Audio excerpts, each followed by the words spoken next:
तो मैंने अभी क्या मैंने अभी क्लास ज्वाइन किया। भी ज्वाइन किया आपने? हाँ सर। ओके, मैं अभी एक बार फिर से बता रहा हूँ। ओके, बट नेक्स्ट क्लास से टाइम पर ज्वाइन करना है। Okay, yes sir.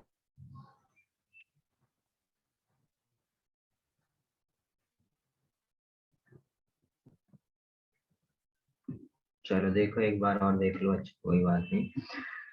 मैंने लास्ट क्लास में आपको अल्फा एच देखना सिखाया था कि जो पॉजिटिव चार्ज डबल बॉन्ड या रेडिकल, ठीक है, बेंजीन, उससे अटैच्ड कार्बन पर जो हाइड्रोजन होते हैं उनको क्या बोलते हैं हम लोग?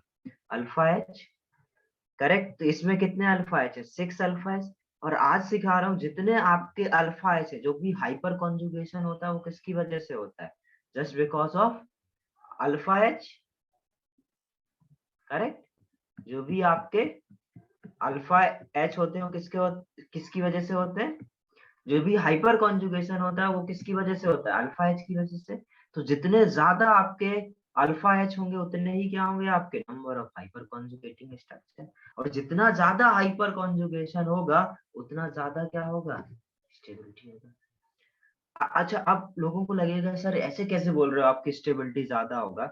जैसे मैंने एक एग्जांपल आप सब लोग को बहुत बार सिखाया है। देखो, स्टेबिलिटी ऑफ एल्कीन मतलब क्या है? इस डबल बॉन्ड की एल्कीन की बात कर रहे हैं हम लोग।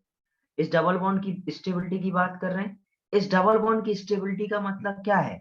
कोई भी स्टेबल ज्यादा है इसका मतलब है कि वो इनर्ट हो, वो किसी के साथ रिएक्ट ना करे, मतलब इसके जो इलेक्ट्रॉन है वो चोरी ना हो।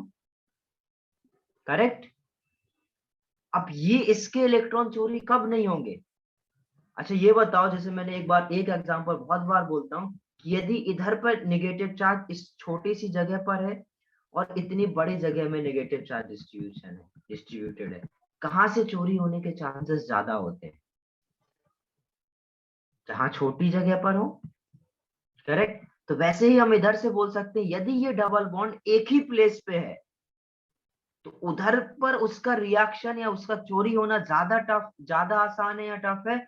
यदि वो कहा कर रहा है यहाँ पे, इधर रेजोनेंस, इधर पे हाइपर कॉन्जुगेशन कर रहा हो, यहाँ पर हाइपर कॉन्जुगेशन, मतलब जितनी ज्यादा जगह हाइपर कॉन्जुगेशन करे, मतलब जितने ज्यादा जगह उसका डिस्ट्रीब्यूशन के चांस हो, उतना ज्यादा क्या होगा?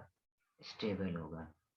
है समझ? तो हम लोग सिंपल क्या बोल सकते हैं? जितना ज्यादा रेजोनेंस उतना ज्यादा स्टेबल, जितना ज्यादा हाइपर कॉन्जुगेशन उतना ज्यादा स्टेबल। क्योंकि बेटा वो क्या रहेगा? डीलोकलाइज्ड रहेगा, ज्यादा डिस्ट्रीब्यूटेड रहेगा, और ज्यादा डिस्ट्रीब्यूटेड रहेगा तो उसके रिएक्टिविटी के चांस क्या होंगे? उतने ही कम होंगे। तो जितना ज्यादा हाइपर कॉन्जुगेशन उतना ज्यादा क्या होगा? स्टेबिलिटी होगा। जितना ज्यादा रेजोनेंस होता है उतना ज्यादा क्या होता है? मॉलिक्यूल स्टेबल होता है। अभी आया क्या समझ में सभी को? Yes sir. Okay, note note किया इसको? यस। चलो, तो इसके जो और एप्लीकेशन है उसको हम लोग बाद में ही देखेंगे, जब सारे एप्लीकेशन हम एक साथ देख रहे होंगे। ठीक है। अब हम लोग नेक्स्ट इफेक्ट देखते हैं, जो हमारा लास्ट इफेक्ट है। हम लोग ने क्या बोला था? 4 इफेक्ट हम लोग को पढ़ने हैं। हम लोग ने टोटल 3 इफेक्ट अभी तक पढ़ चुके हैं, inductive, resonance, hyper conjugation. Next effect है आपका electromagnetic effect. Electromagnetic effect. Next heading डालो,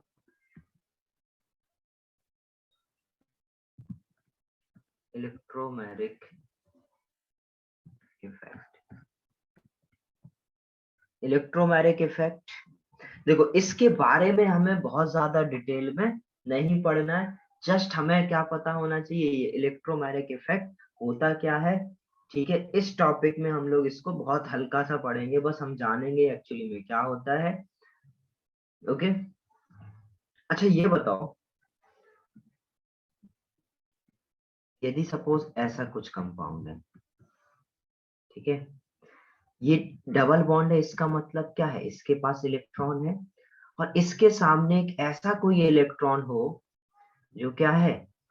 पॉजिटिव चार्ज है, इसका मतलब क्या? इलेक्ट्रॉन डिफिशिएंट है। करेक्ट। यदि ये डबल बॉन्ड के सामने ऐसा कोई एलिमेंट घूम रहा है जो कि क्या है? इलेक्ट्रॉन डिफिशिएंट है, तो ये क्या करेगा? इलेक्ट्रॉन इसको दे देगा। करेक्ट। इसको इलेक्ट्रॉन क्या करेगा, दे देगा, करेक्ट। अब यदि इसी के सामने कोई बहुत ज्यादा रिच इलेक्ट्रॉन रिच, मतलब जिसके ऊपर क्या हो नेगेटिव चार्ज है वो घूम रहा है, तो वो क्या करेगा, ये ज्यादा रिच है, तो ये बोलेगा कि इलेक्ट्रॉन मैं ले लेता हूँ। जो लालची आदमी होता है वो क्या करता है, पैसा बहुत है फिर भी आ रहा है तो आने दो, करेक्ट। जैसे जैसे नॉर्मल आदमी है, गरीब है और ज्यादा नहीं है उसके पास, फिर भी बेटा कोई उससे ज्यादा गरीब दिखेगा तो वो क्या करेगा, इलेक्ट्रॉन दे देगा। तो ये जो डबल बॉन्ड है या ऐसा कोई कंपाउंड जब क्या हो, वो दोनों इफेक्ट शो कर सके, वो किसी को ये क्या कर रहा है, किसी को इलेक्ट्रॉन डोनेट भी कर रहा है और किसी से इलेक्ट्रॉन गेन भी कर रहा है। बट जैसे जो अभी इससे पहले जितने भी इफेक्ट हमने देखे, यदि कहीं Cl था, इसका नेचर नहीं बदल रहा था, ये हमेशा क्या कर रहा था, विड्रॉ कर रहा था, दूसरे से इलेक्ट्रॉन खींच ही रहा था।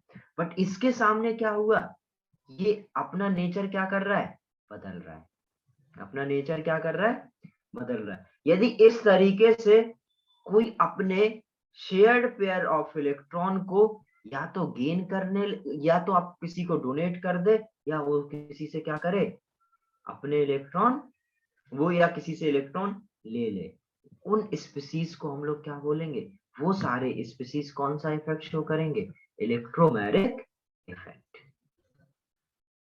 आगे समझ में। तो बेसिकली ये जो है, क्या इसका कोई परमानेंट इफेक्ट है, परमानेंट तो है नहीं, वो किसी के आने और किसी के जाने से अपना इफेक्ट क्या कर रहा है, चेंज कर रहा है, करेक्ट। यदि किसी के आने और किसी के जाने से वो अपना इफेक्ट चेंज करे, उस इफेक्ट को हम लोग क्या बोलेंगे, टेम्पररी। टेम्पोररी इफेक्ट है, करेक्ट। वो ऐसा भी हो सकता है कहीं पर इलेक्ट्रॉन क्या करे, दे भी दे, और कहीं से इलेक्ट्रॉन ले भी दे, ठीक है। तो बेसिकली किसी अटैकिंग एजेंट के आने से या किसी स्पीसीज को रिमूव करने से जो अपना क्या कर ले, इफेक्ट ही रिवर्स कर ले, उसको क्या बोलेंगे हम लोग, इलेक्ट्रोमैग्नेटिक इफेक्ट। आ गया समझ में सभी को। Can you explain again?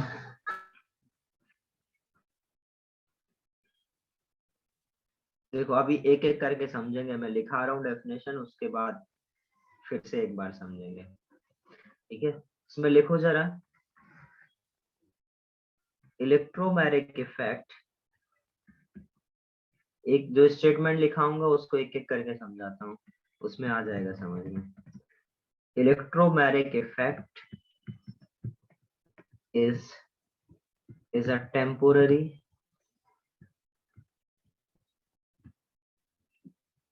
a temporary effect. Electromagnetic effect is a temporary effect in which a shared pair of electrons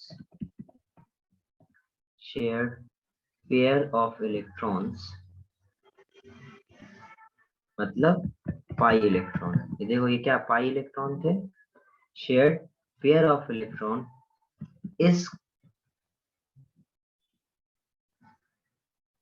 is transferred from double bond or a triple bond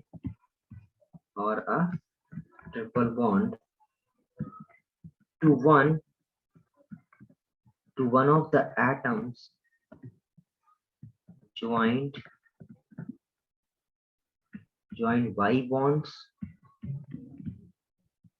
at the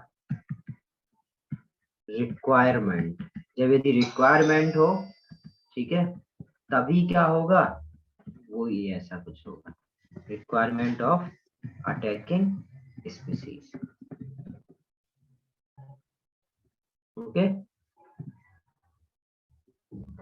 ये double bond है, यदि सामने क्या है आपका, समझाया था, यदि ये डबल बॉन्ड है और सामने एक ऐसा रिएजेंट है जो कि क्या है, डिफिशियंट है, तो वो क्या करेगा, अपने इलेक्ट्रॉन ट्रांसफर कर दे, और अपने इलेक्ट्रॉन ट्रांसफर करके इसको इलेक्ट्रॉन दे दिया तो खुद क्या हो गया, डिफिशियंट। तो रिक्वायरमेंट पर क्या हो, अपने इलेक्ट्रॉन का ट्रांसफर कर दे, वो डबल बॉन्ड और ट्रिपल बॉन्ड क्या करेंगे, जो इफेक्ट शो करेंगे उसको आप क्या बोलोगे, इलेक्ट्रोमैग्नेटिक इफेक्ट। अभी आया क्या समझ में?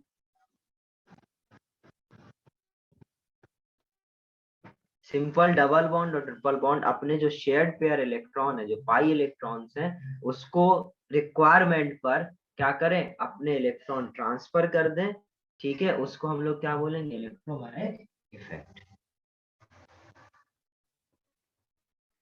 और यदि बेटा ये जो अटैकिंग एजेंट है वो यदि चेंज हो जाए, या कोई ऐसा स्पीसीज है वो चेंज हो जाए, तो स्पीसीज के चेंज होने से क्या होता है, वो अपना इफेक्ट रिवर्स कर लेता है, उसको हम लोग क्या बोलेंगे, टेम्पोररी या रिवर्सिबल इफेक्ट। इतना नोट करो सभी लोग।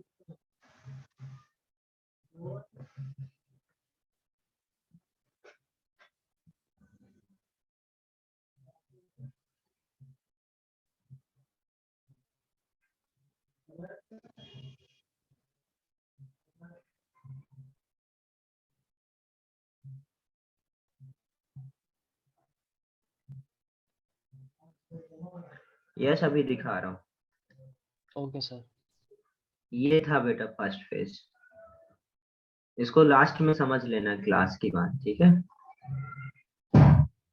Okay sir, thank you sir. ये डन। Yes sir. उसके यस बाद सर। इसमें लिखो जरा next point,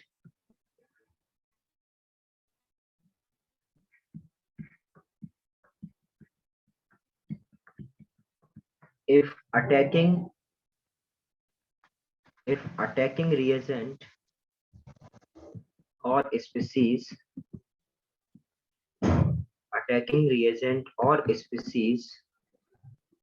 is removed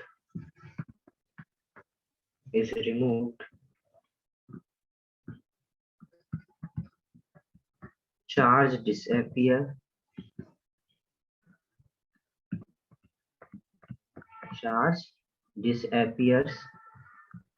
and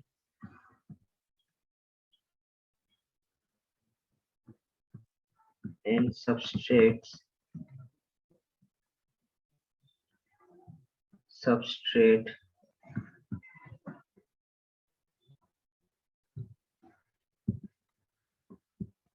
attains its original form.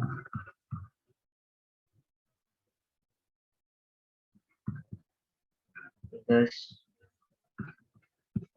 this effect is reversible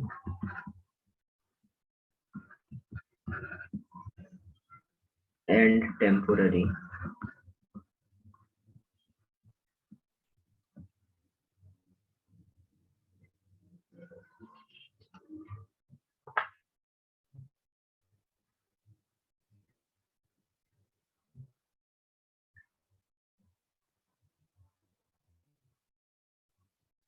sir वो जो फर्स्ट लाइन के एंड में EN है, वो इलेक्ट्रोमैग्नेटिक इफेक्ट का रिप्रेजेंटेशन है ना?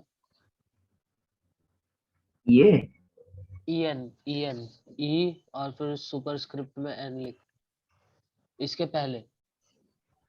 ये हाँ। ये पॉजिटिव है, मतलब एक ऐसा एक स्पीसीज जो कि क्या है, इलेक्ट्रॉन डिफिशियंट है। ओके।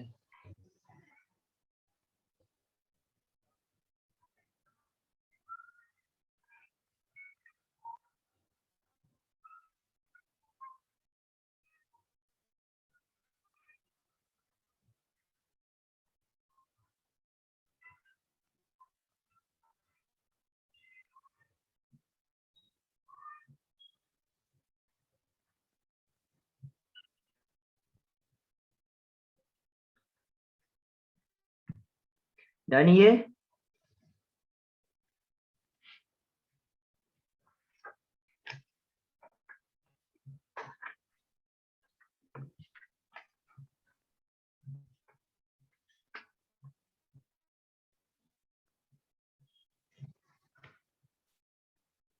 हो गया सर। अब देखो जरा, इलेक्ट्रोमैग्नेटिक इफेक्ट भी बेटा 2 टाइप्स के होते हैं, प्लस ई और माइनस ई। सर प्लस माइनस पीछा नहीं छोड़ेगा क्या आज? बस आज के बाद नहीं आएगा, वाह। ये लास्ट है ना। ठीक है, जैसे इलेक्ट्रोमैग्नेटिक इफेक्ट को हम लोग किससे रिप्रेजेंट कर रहे थे? ई से रिप्रेजेंट कर रहे थे, तो इसके भी 2 इफेक्ट होंगे, प्लस और माइनस। सर वो माइनस ई वाला तो बताओ एक बार, ऊपर जो था ना कि वो खींच लेगा उससे भी, उसका एग्जांपल एक बार एक्सप्लेन करो ना। अभी अभी इससे क्लियर हो जाएगा। ठीक है, ओके सर। देखो यदि सपोज आपके ये CO है, ठीक है, और सामने यदि आपके पास CN है, मैंने एक ये बनाया था जिसके ऊपर क्या था, नेगेटिव चार्ज था। ओके, तो ये नेगेटिव चार्ज है। अब ये नेगेटिव चार्ज है तो क्या ये इलेक्ट्रॉन लेगा? ये इलेक्ट्रॉन लेगा तो है नहीं, ये क्या करेगा, इसको इलेक्ट्रॉन देगा। ओके, तो यदि ये इलेक्ट्रॉन दिया, करेक्ट, इसका मतलब क्या है, इसने इलेक्ट्रॉन लिए हैं। करेक्ट, तो ये स्पीसीज क्या कर रहा है, इधर इलेक्ट्रॉन गेन कर रहा है। आ रहा है समझ में? ये इसने क्या करा, इसने इसको इलेक्ट्रॉन दिए, तभी तो इसके ऊपर क्या आएगा, पार्शियली पॉजिटिव चार्ज आएगा और इसके पार्शियली नेगेटिव। तो ये यदि अपने इलेक्ट्रॉन किसी को क्या करे, इस तरीके से दे दे, तो ये क्या किया, इसने इलेक्ट्रॉन दिए, और इलेक्ट्रॉन दिए तो इस इफेक्ट को आप क्या बोलोगे, प्लस ई इफेक्ट। और यदि कुछ ऐसा कुछ हो, समझना बड़े ध्यान से, यदि ऐसा कुछ हो तो ये यदि सामने क्या है, पॉजिटिव वाला, मतलब इलेक्ट्रॉन डिफिशियंट है, तो अब ये क्या करेगा, इस कार्बन को इलेक्ट्रॉन देगा। करेक्ट, और ये इलेक्ट्रॉन क्या करा, इसने इलेक्ट्रॉन इससे इसके पास आए, इसने इसको दिए, तो ये कौन सा इफेक्ट शो करेगा, माइनस ई। इन दोनों को आपको इस तरीके से समझना है। और यदि ये गेन करेगा तो ये कैसा दिखेगा, ये कुछ ऐसा दिखेगा। इसलिए इधर क्या बने लग जाएगा CN, और इधर आ जाएगा आपका O माइनस, और ये यदि इसको इलेक्ट्रॉन देगा तो ये कैसा दिखेगा, CH2, इधर आ जाएगा Br, और इसके ऊपर क्या आ जाएगा, पॉजिटिव।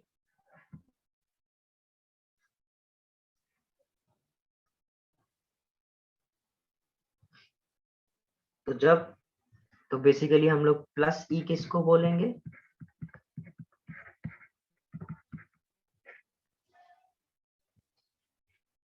प्लस ई क्या होगा, when displacement of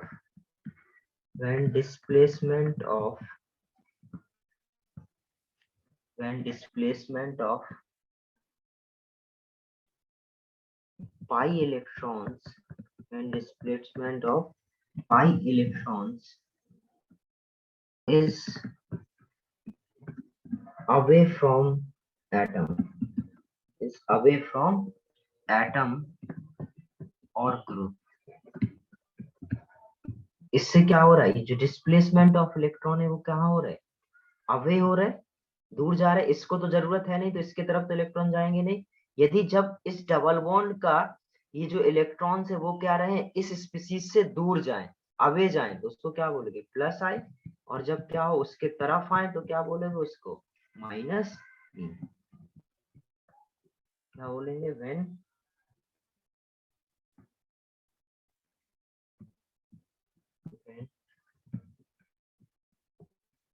displacement of pi electrons is towards, sir plus ही मतलब कोई कम इलेक्ट्रोनेगेटिव एटम हुआ ना? नहीं नहीं, ऐसा नहीं है।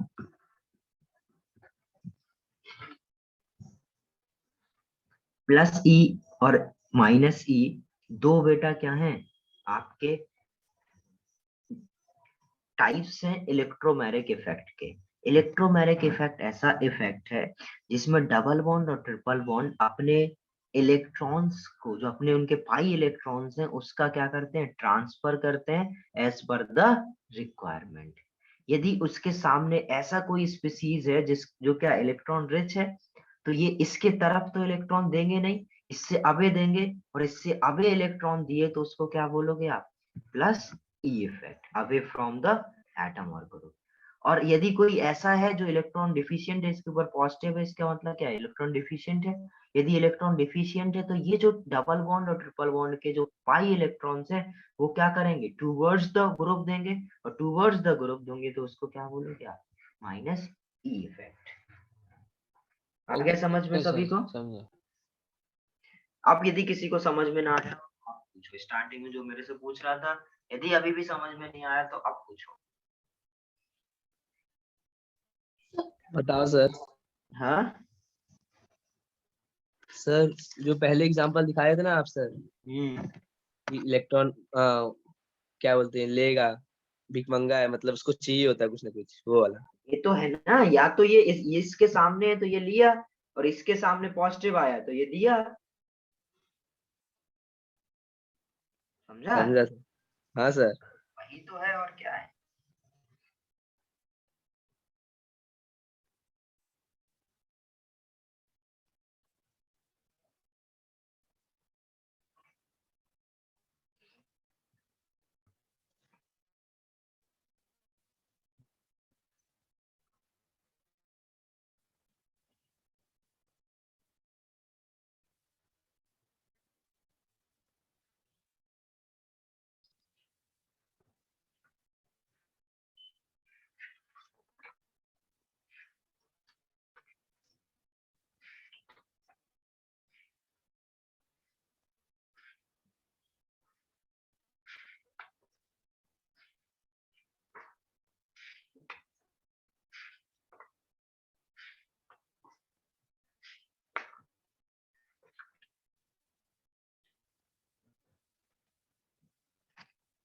Done?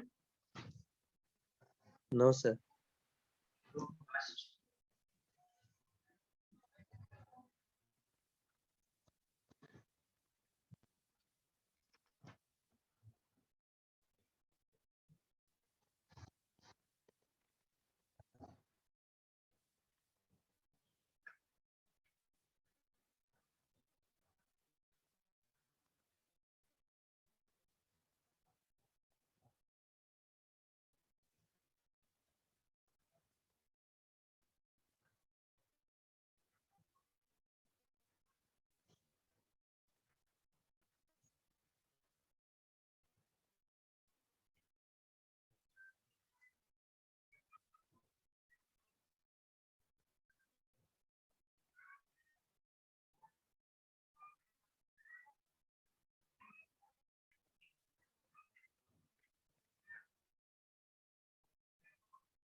अभी तो हो गया होगा।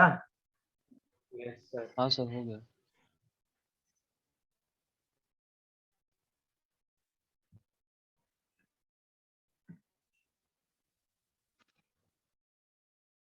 अब जरा एक मिनट,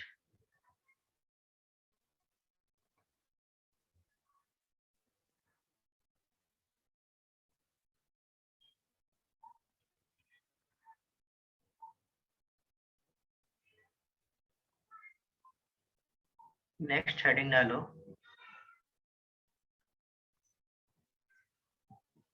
एरोमेटिक कैरेक्टर।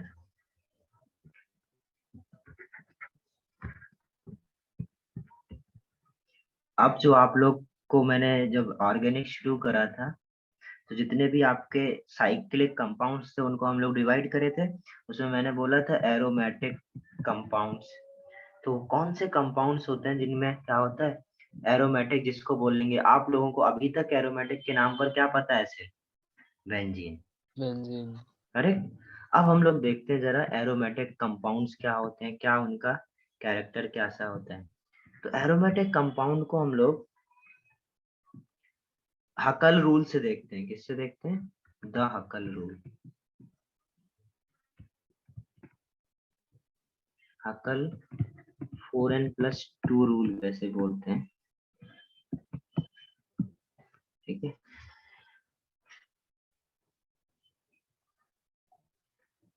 तो सबसे पहले तो क्या होता क्या है, ठीक है, जो एरोमेटिक कंपाउंड्स है एक्चुअली में बेटा उसमें स्पेशल स्टेबिलिटी होती है। क्या होती है? स्पेशल स्टेबिलिटी होती है। तो aromatic compounds are characterized by special stability and that they undergo the substitution reaction more easily than addition. चलो ये सब छोड़ो, सबसे पहले तो हम लोग रूल देखते हैं कि कौन से रूल हैं जिससे हम लोगों को ये पता करना है कि कौन सा कंपाउंड आपका एरोमेटिक है या नहीं है। Okay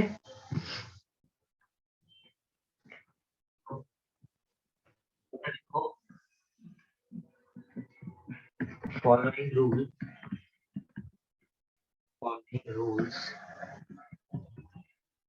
are useful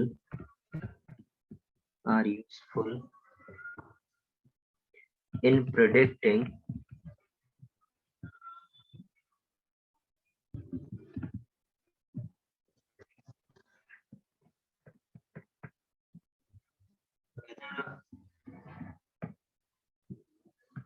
whether a particular compound is aromatic or non-aromatic.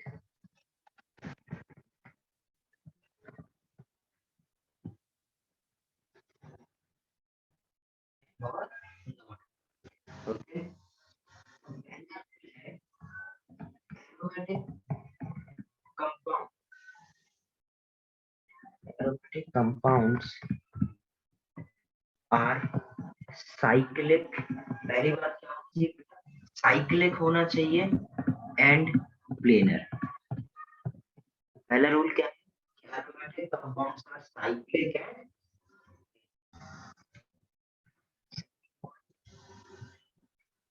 each atom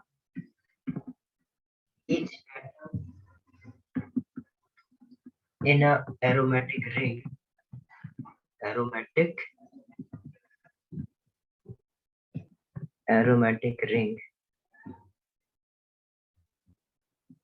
each atom in an aromatic ring is sp2 hybridized। sp2 hybridized इसका मतलब है कंपाउंड, यदि देखो यदि कंपाउंड प्लेनर बोल ही दिया है तो उसके जो भी कार्बन होते हैं वो sp2 हाइब्रिडाइज्ड ही है। sp2 आपको पता है क्या? यदि आपने पूरा प्लेनर होना चाहिए इसका मतलब है आपको sp2 हाइब्रिडाइज्ड ही है। सर आपकी आवाज अजीब जिटर हो रही है। क्या हो रहा कहीं है? दूर बैठे हो? कहीं दूर बैठे हो ठीक है क्या आप? सर। दूर? आपकी आवाज कट रही थी बीच में बहुत। अब ठीक है। अभी ठीक है? हाँ तो मैं ये 2 पॉइंट समझा, ये 2 पॉइंट ठीक है। एरोमेटिक हाँ कंपाउंड्स आर सर, ये 2 पॉइंट साइक्लिक ठीक एंड है। प्लेनर। आपके जो एरोमेटिक कंपाउंड है वो साइक्लिक होना चाहिए और प्लेनर होना चाहिए। और दूसरा क्या? Each atom in aromatic ring is sp2।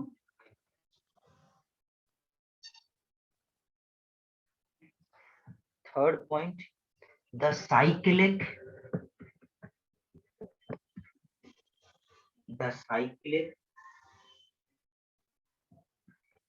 pi molecular orbital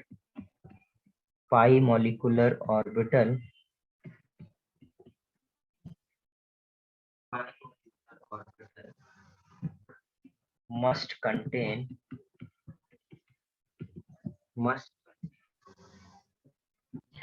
4n plus 2 pi electrons. एक एक समझाऊंगा, कोई परेशान नहीं होगा, ठीक है।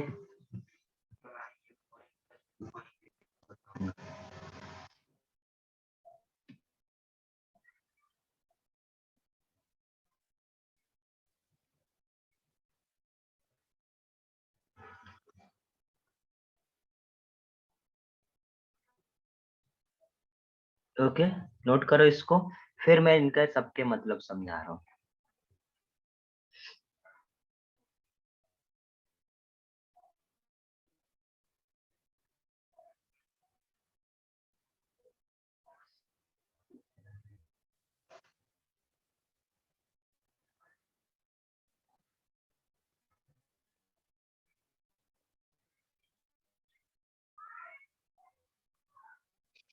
जानिए,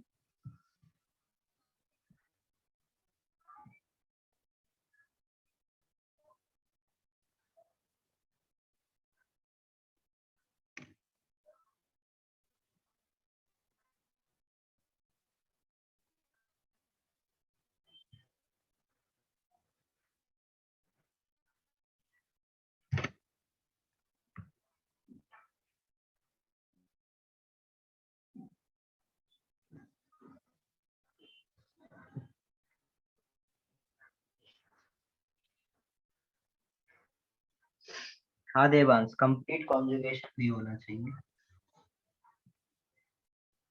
ये बताऊंगा। अरे थर्ड पॉइंट एक बार एक्सप्लेन करेंगे? बेटा सारे पॉइंट एक्सप्लेन करूंगा, अभी मैंने कुछ एक्सप्लेन ही कहाँ किया है। अच्छा,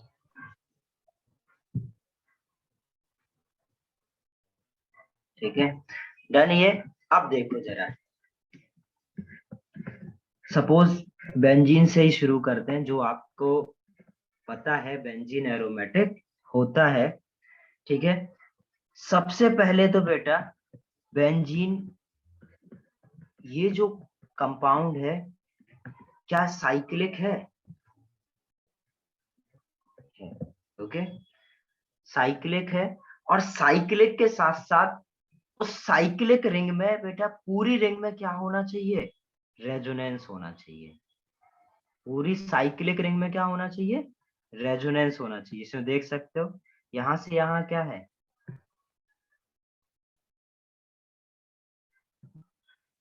लास्ट पेज देखो, 1 मिनट और।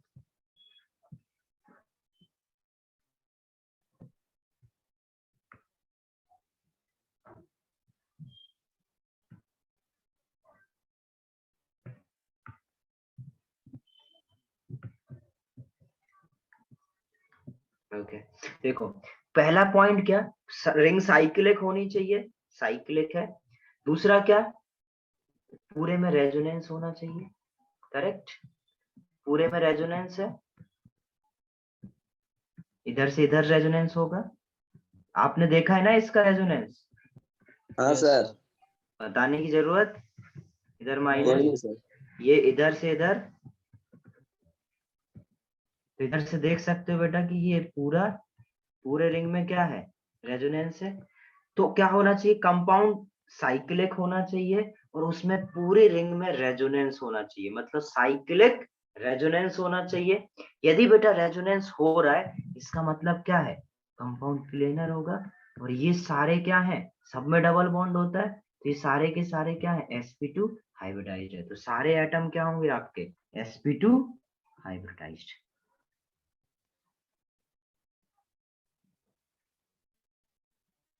इतना समझ गए?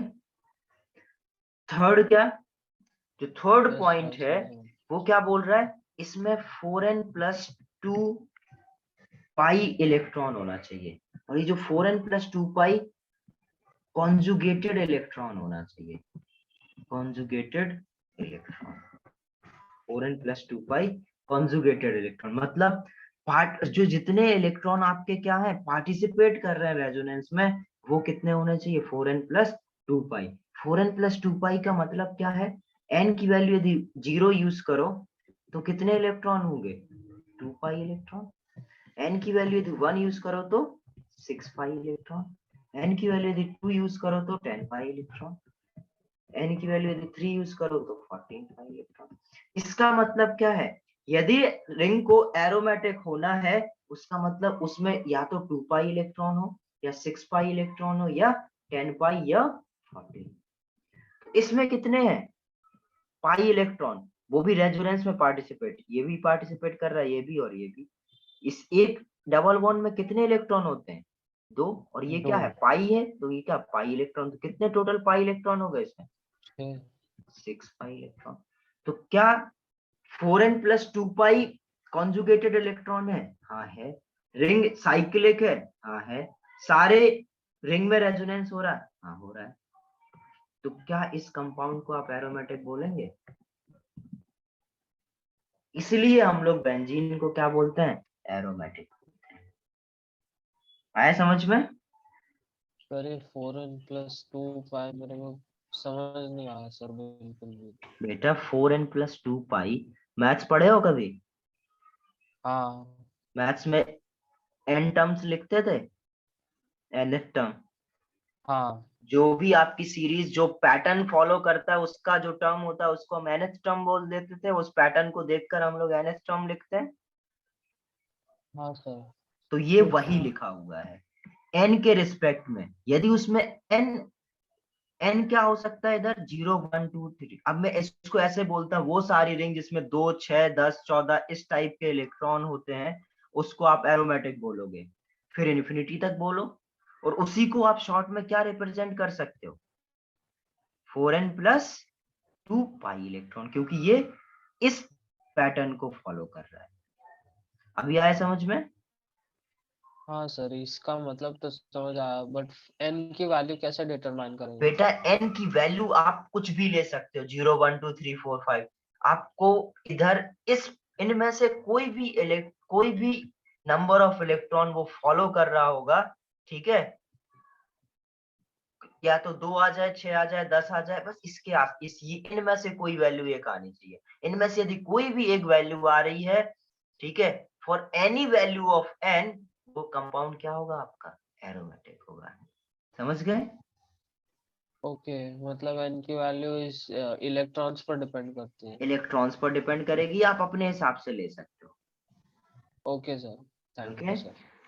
उत्कर्ष यस क्या पूछ रहे हो तुम? सर मतलब हमें सारे साइक्लिक कंपाउंड को ऐसे ही डिफाइन करना है। साइक्लिक कंपाउंड में हमें ऐसे ही पता करना है कि वो पर्टिकुलर कंपाउंड आपका एरोमेटिक है या नहीं है। यदि एरोमेटिक नहीं है तो क्या होगा, नॉन एरोमेटिक होगा। ओके, एक टर्म और होता है एंटी एरोमेटिक, अभी वो भी सिखाऊंगा, ठीक है, वो भी सिखाऊंगा। अभी पहले एरोमेटिक सीख जाओ। डन, ये लिखा सभी ने? आया सभी को समझ में? ये 1 मिनट बहुत सर। 1 minute sir. ओके, बहुत इंपॉर्टेंट है, ये सबको समझ में आना चाहिए। और जो जितने लोग भी होमवर्क नहीं भेज रहे हैं, ठीक है, ये होमवर्क भेज दो समझदारी से।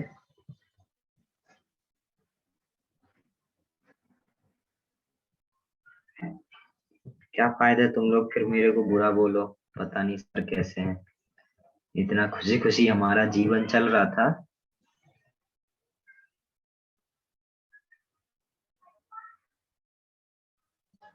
अरे बेटा यही तो समझा रहा हूँ, इनमें से n की वैल्यू आपका जो मन करे ले लेना, ठीक है, बट जितने इलेक्ट्रॉन है उसके हिसाब से लेना है। यदि आपके पास ऐसा कंपाउंड जिसमें 6 के पास आ रहा है तो भाई 6, यदि वो सारे कंपाउंड जिसमें 6 पाई इलेक्ट्रॉन हो और ये सारी कंडीशन फुलफिल कर रहा है, हमेशा एरोमेटिक। यदि 2 हुए 6 हुए 10 हुए 14 हुए 18 हुए, इस तरीके के पैटर्न को हम लोग क्या बोल रहे हैं, उसको n के टर्म्स में लिख रहे हैं, ये टर्म्स है। इनमें से यदि कोई भी एक आ जाए तो आपका कंपाउंड क्या है, एरोमेटिक है। आपको कोई वैल्यू लेना नहीं है, ठीक है, आपको ये याद होना चाहिए, या तो 2 6 10 14, और भूल जाए तो n की वैल्यू 0 ले लो 1 ले लो 2 ले लो 3 ले लो, तो आपको पता चल जाएगा कि क्या पैटर्न वो फॉलो कर रहे हैं। आया समझ रजत? Yes sir. अभी भी नहीं आएगा तो अभी आगे क्वेश्चंस करेंगे तो उसमें और फील आ जाएगा। अभी समझ रहा हूँ फील नहीं आ रहा होगा। जानिए, यदि सपोज ऐसा कोई कंपाउंड है,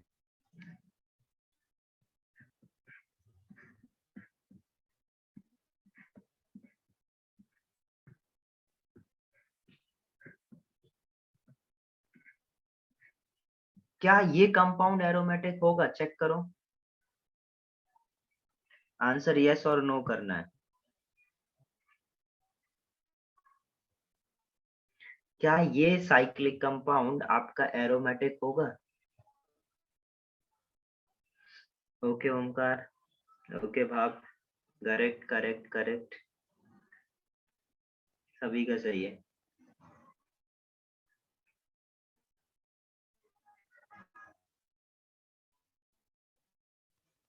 ओके ओके करेक्ट, सभी का सही है।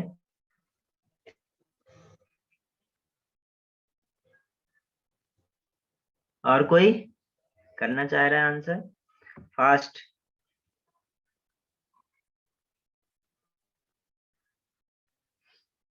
ओके सही है, सभी का सही है। चलो बढ़िया। देखो, तो ये एरोमेटिक नहीं है। क्यों नहीं है? क्योंकि बेटा इसमें पूरी रिंग में रेजोनेंस ही नहीं हो रहा है। इसमें रेजोनेंस कराओगे तो इधर इतने में रेजोनेंस हो गया, इधर क्या है माइनस, या इधर प्लस, यहाँ पर माइनस, फिर उसके बाद ये इसको इलेक्ट्रॉन देगा तो ये कैसा दिखेगा?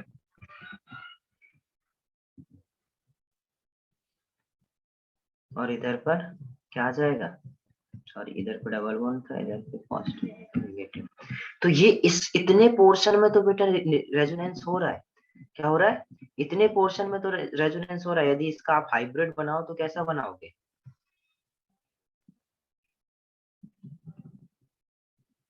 करेक्ट। बट इतने में तो यदि आप पॉजिटिव नेगेटिव जो भी बनाना चाहो, ठीक है, इतने में तो क्या हो रहा है? रेजोनेंस हो रहा है। बट इतने में रेजोनेंस नहीं। मैंने क्या सिखाया? पूरी रिंग में क्या होना चाहिए? रेजोनेंस। यदि पूरी रिंग में रेजोनेंस नहीं हो रहा है तो हम लोग क्या बोलेंगे? Non aromatic. आगे समझ?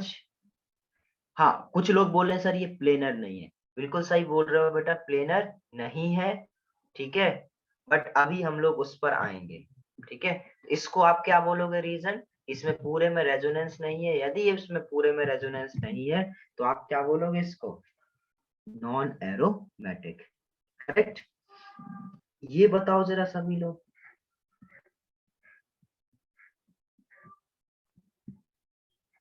क्या ये एरोमेटिक होगा? इसके ऊपर पॉजिटिव चार्ज है, चेक करो सभी लोग।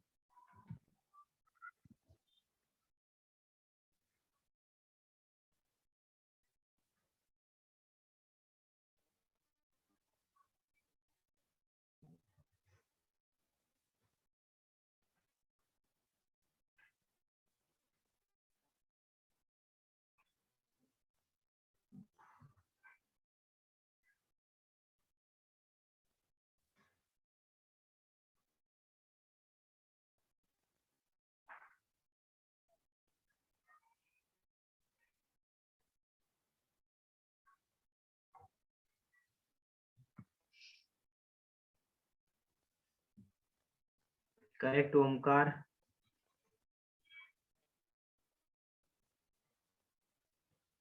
रजत गलत है, जादेन सही है,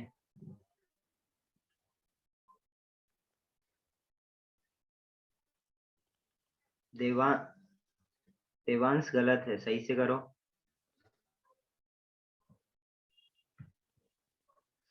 योग गलत है, श्रेया सही है,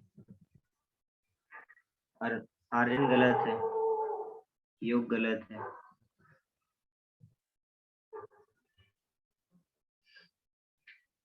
अरे भाई सारी कंडीशन देखना होता है। इधर देखो जरा, इधर क्या हो रहा है? रेजोनेंस तो आपने देख लिया, हाँ भाई इधर रेजोनेंस हो रहा है, इधर पॉजिटिव, इधर नेक्स्ट क्या करेगा, इसको ये देगा, इधर इधर पॉजिटिव, ये इसको देगा,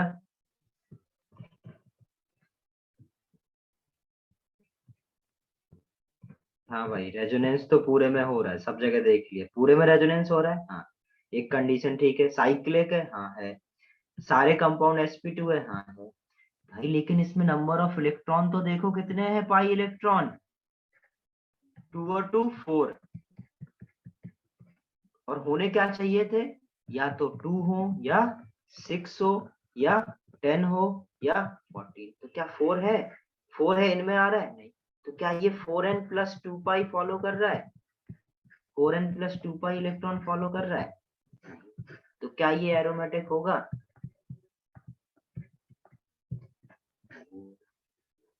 आया क्या समझ में,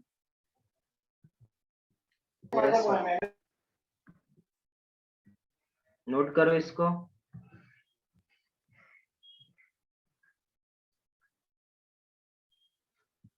पॉजिटिव चार्ज के इलेक्ट्रॉन मत काउंट कर लेना, उस पे नहीं होते हैं, डिफिशियंसी होती है, नेगेटिव चार्ज के इलेक्ट्रॉन होते, नेगेटिव चार्ज में इलेक्ट्रॉन होते हैं। अब यदि आपसे ये पूछा जाए,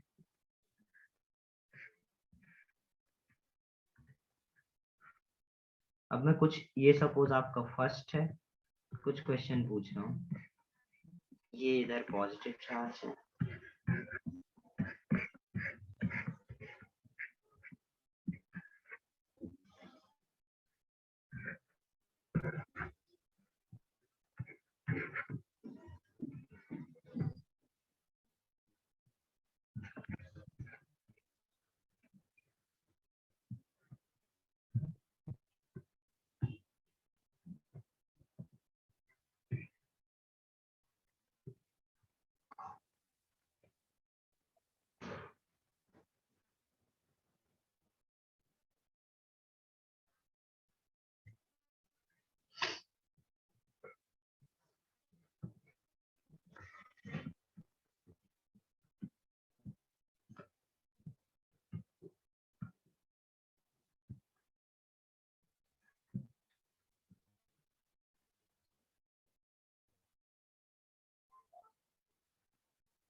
पहले करो, उसके बाद आंसर करना, ठीक है, पहले सभी को अटेम्प्ट करने हैं पांचों, रेजोनेंस करा के देखो, सारे रूल लगा के देखो, फिर उसके बाद बताओ।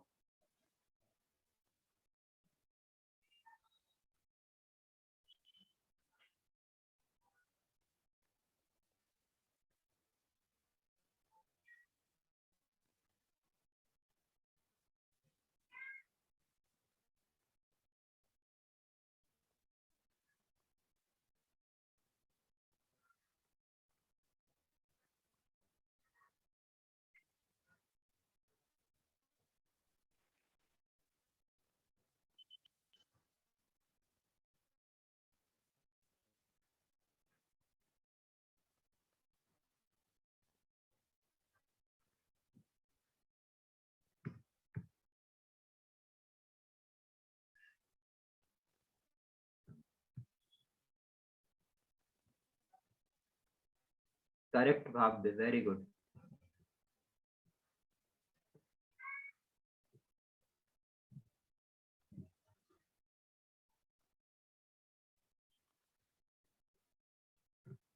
ओमकार 3 चेक करो,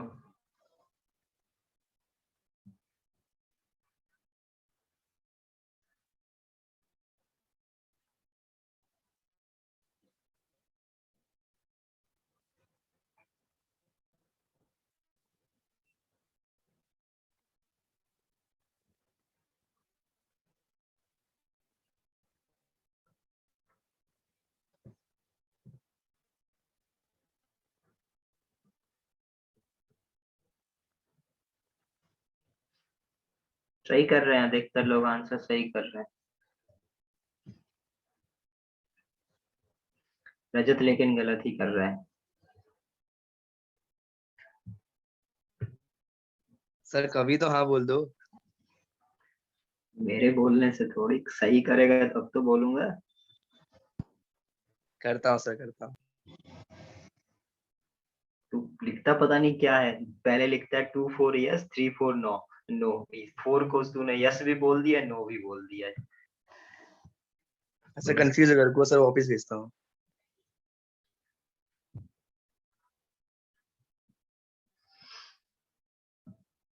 करेक्ट आर्यन, आर्यन सही भेज रहा है, ओमकार भी ठीक भेज रहा है।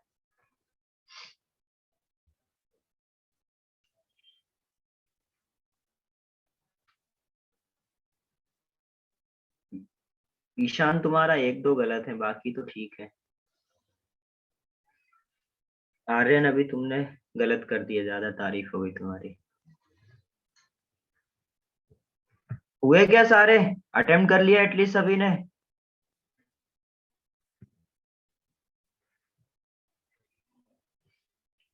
देवांश तुम्हारा भी लास्ट गलत है।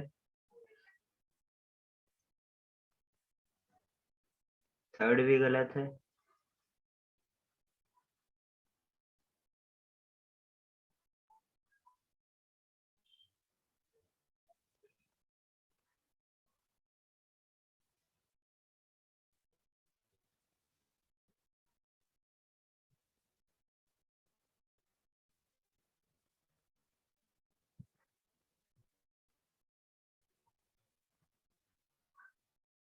चलो देखो जरा, समझते हैं, अभी करते हैं।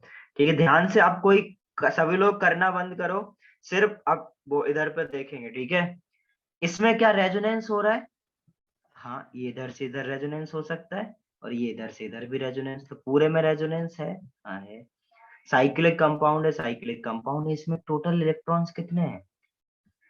2 इसके और 2 इसके, क्योंकि ये भी तो पार्टिसिपेट कर रहा है। तो 2 और 2 4, कितने इलेक्ट्रॉन इसमें बेटा? 4 पाई इलेक्ट्रॉन। 4 पाई इलेक्ट्रॉन क्या होते हैं रेजोनेंस? नहीं। इसमें देखो, तो क्या ये रेजोनेंस कर रहा है? हाँ है, इधर भी रेजोनेंस है, रेजोनेंस है। इसमें इलेक्ट्रॉन कितने हैं? 2 पाई इलेक्ट्रॉन, तो ये क्या हो जाएगा? यस, एरोमेटिक है। इसमें क्या, ये रेजोनेंस कर रहा है? करेक्ट, ये रेजोनेंस कर रहा है इधर, ये इधर भी करेगा, और इनके आपस में तो पूरे में रेजोनेंस है, पूरे में रेजोनेंस है। इलेक्ट्रॉन कितने? 2 2 4, ये भी पार्टिसिपेट कर रहा है, तो टोटल 6 पाई इलेक्ट्रॉन। 2 6 याद है, 2 6 10 14, 6 है, एरोमेटिक होगा। इसमें कितने? इसमें भी पूरे में रेजोनेंस तो है, दिख रहा है सभी को? करेक्ट। और इसमें कितने इलेक्ट्रॉन है? 2 2 6, 2 2 4 2 6 प्लस तो 6 पाई इलेक्ट्रॉन। ये भी क्या होगा? एरोमेटिक होगा। ये क्या है? इसमें कितने इलेक्ट्रॉन है? रेजोनेंस है पूरे में, बट प्रॉब्लम क्या है? इसमें एक्चुअली में बेटा रेजोनेंस भी नहीं है। जो ये क्या होता है एक्चुअली में? नॉन प्लेनर कंपाउंड होता है। ठीक है, नॉन प्लेनर कंपाउंड है, और वैसे भी देख सकते हो इसमें कितने इलेक्ट्रॉन है? 8 पाई इलेक्ट्रॉन है, तो इधर पर ये एरोमेटिक नहीं होगा। तो 1 और 5 नो, और 2 3 4 यस। सर मेरा 2 ही रॉन्ग था, आपने सारा रॉन्ग बोल दिया। ठीक है, मैं तो रॉन्ग, ये मैंने ये बोला ही नहीं था सारे रॉन्ग है। यदि एक भी गलत है तो गलत है।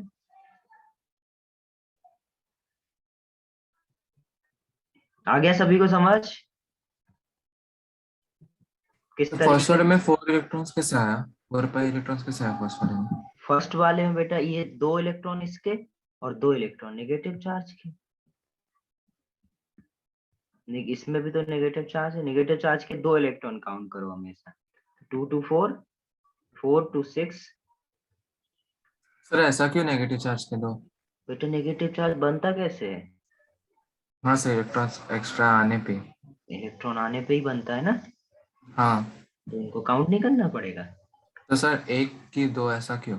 दो एक या भाई। एक? अच्छा, नेगेटिव चार्ज कब आता है किसी के ऊपर? जब वो इलेक्ट्रॉन गेन करता है। ठीक यस है, सर। इलेक्ट्रॉन गेन करेगा ना, जैसे हम्म। जैसे ये बॉन्ड था। ठीक है, एक तो इसके पास इसका खुद का रहता है, और जैसे ये था, तो ये बॉन्ड ब्रेक हुआ, या इसने इसको इलेक्ट्रॉन लिया, तो इसके ऊपर क्या आया? एक तो खुद का और एक और आ जाता है, तो नेगेटिव मतलब ही होता है 2 इलेक्ट्रॉन। और इधर पॉजिटिव क्यों आता है? ओके डिफिशिएंट हो जाता है। आया समझ में? हाँ समझा sir. Yes sir yes sir. इसलिए 2 इलेक्ट्रॉन यहाँ रखे। Okay sir. और किसी को कोई डाउट?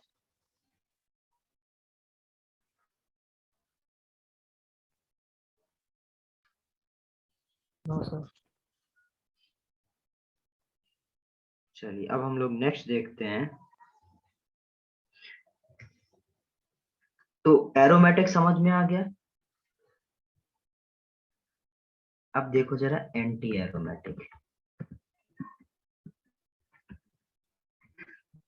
एंटी एरोमेटिक बेटा सेम होते हैं किसके जैसे? एरोमेटिक के जैसे। बस ये देखो एंटी एरोमेटिक भी क्या होने चाहिए? साइक्लिक होने चाहिए, प्लेनर होना चाहिए, ठीक है। और sp2 उसमें भी क्या होना चाहिए? sp2 हाइब्रिडाइज्ड होना चाहिए, रेजोनेंस होना चाहिए, एंड 4n पाई इलेक्ट्रॉन होने चाहिए। क्या होना चाहिए? उसमें क्या था? 4n plus 2 pi electron. इसमें क्या होने चाहिए? 4n pi electron. सपोज जैसे ये है, तो इसमें क्या पूरे रिंग में रेजोनेंस है? करेक्ट, फुल रेजोनेंस है, साइक्लिक है, प्लेनर है, sp2 है। इसमें इलेक्ट्रॉन कितने हैं? 4 pi electron. 4n pi electron का मतलब क्या? n का वैल्यू 1 यूज करो तो 4 पाई इलेक्ट्रॉन, 2 यूज करोगे तो 8 पाई इलेक्ट्रॉन, 3 यूज करोगे तो 12। तो क्या 4 पाई इलेक्ट्रॉन फॉलो कर रहा है 4n प्लस? हाँ, तो सारी कंडीशन है, तो ये कंपाउंड कैसा हो जाएगा? Anti aromatic. है समझ में? अभी जैसे मैंने ये थोड़ी देर पहले ये ड्रॉ करा था, तो इसमें कितने इलेक्ट्रॉन आए थे? 8 पाई इलेक्ट्रॉन। बट बेटा ये जो कंपाउंड है ये क्या है? नॉन प्लेनर है, प्लेनर नहीं है। नॉन प्लेनर है तो क्या एंटी एरोमेटिक होगा? नहीं होगा। क्या होगा? Non aromatic. आगे समझ? तो बेसिकली टोटल जो कंपाउंड है उनको हम 3 टाइप में डिवाइड करते हैं, एरोमेटिक, एंटी एरोमेटिक और नॉन एरोमेटिक। तो जो एरोमेटिक और जो एरोमेटिक और एंटी एरोमेटिक नहीं है वो सारे क्या हैं? Non aromatic. आगे समझ? नोट करो इसको। सर सर एंटी एरोमेटिक और नॉन एरोमेटिक में फर्क क्या है? यही तो फर्क है जो बता रहा हूँ। उसमें 4n प्लस 2 पाई इलेक्ट्रॉन होते हैं, इसमें 4n पाई इलेक्ट्रॉन होते हैं। सर डेफिनेशन से डिफाइन ही ऐसे करा जाता है ना। और ओके सर। और सबसे बड़ा डिफरेंस ये है, जो एरोमेटिक कंपाउंड्स हैं, ठीक है, जो इस तरीके के, जो भी हमने रूल बनाया है, जो भी इस तरीके के कंपाउंड होते हैं, जो भी इतना ये रूल फॉलो करें एरोमेटिक वाले, वो कंपाउंड्स जिसमें स्टार्टिंग में बोला था बहुत ज्यादा स्टेबल होते हैं। क्या होते हैं? बहुत ज्यादा स्टेबल होते हैं। और बहुत ज्यादा स्टेबल हो रहे हैं इसलिए हम लोग उनको क्या बोल रहे हैं? अलग से पढ़ रहे हैं, क्योंकि उनका जो कॉन्जुगेशन है वो एक अलग तरीके से हो रहा है। और उनका जो कैरेक्टरिस्टिक्स है वो क्या है? बहुत ज्यादा अलग है। वो डिफरेंट उनकी स्टेबिलिटी है, एक्स्ट्रा स्टेबिलिटी है। वो बर्न सूटी फ्लेम से होते हैं, उनका स्मेल अलग होता है, ठीक है। तो वो जो एक पर्टिकुलर टाइप ऑफ कंपाउंड्स को हम लोग क्या कर लिए थे? अलग कर लिए। और उनको देखने का क्या तरीका था? उनमें एक कॉमन चीज थी, जो ये प्रॉपर्टीज थे जिसकी हेल्प से हम लोग क्या कर रहे हैं? ये पता कर रहे हैं वो एरोमेटिक है या एंटी एरोमेटिक है। तो एरोमेटिक नाम सुनते ही आपको क्या समझ में आना चाहिए? Extra stable compound, extra stable, special type की स्टेबिलिटी उसमें होता है, उससे ज्यादा स्टेबली कंपाउंड एग्जिस्ट नहीं करता है। और एंटी एरोमेटिक कभी सुनो तो क्या समझ में आना चाहिए? इससे ज्यादा अनस्टेबल कंपाउंड कोई नहीं होता है। ओके, तो सबसे ज्यादा यस स्टेबल सर। कौन होता है? एरोमेटिक, देन नॉन एरोमेटिक, उसके बाद एंटी एरोमेटिक। ठीक है, अभी हम लोग ये भी सीखेंगे। ये इतना समझ में आ गया?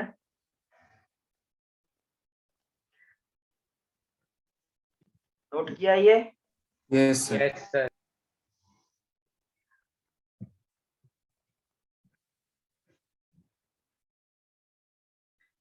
How to find compound is planar और नॉन प्लेनर? देखो ये एक बढ़िया सवाल है।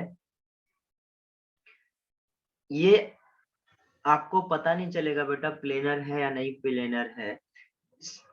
देखो नॉर्मली तो हम लोग जैसे ज्योमेट्रिकल में हम लोग ने प्लेनर नॉन प्लेनर पता करा था, वैसे कर सकते हो, या तो आप क्या करोगे बॉन्डिंग देखोगे।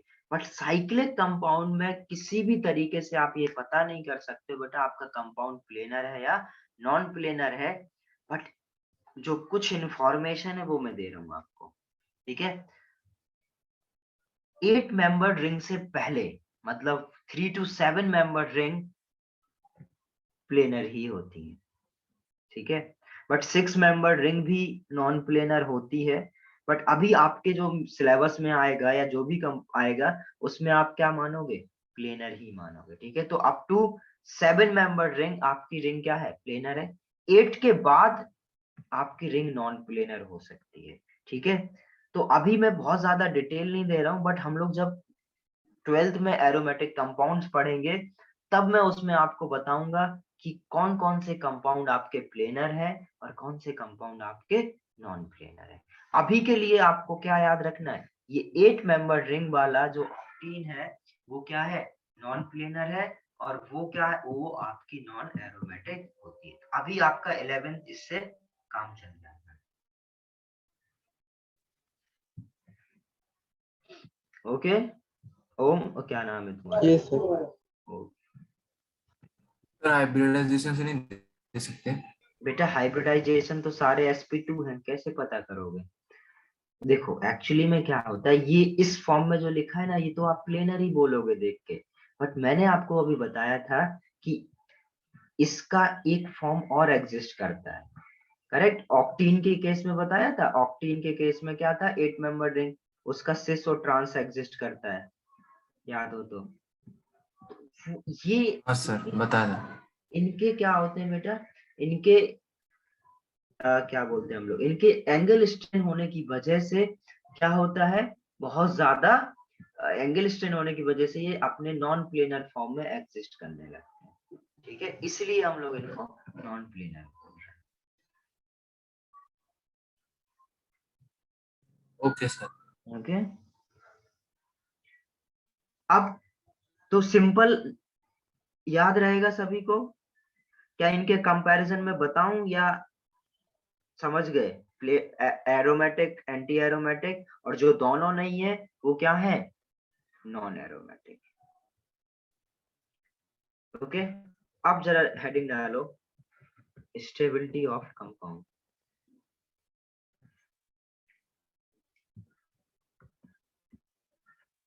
स्टेबिलिटी ऑफ कंपाउंड,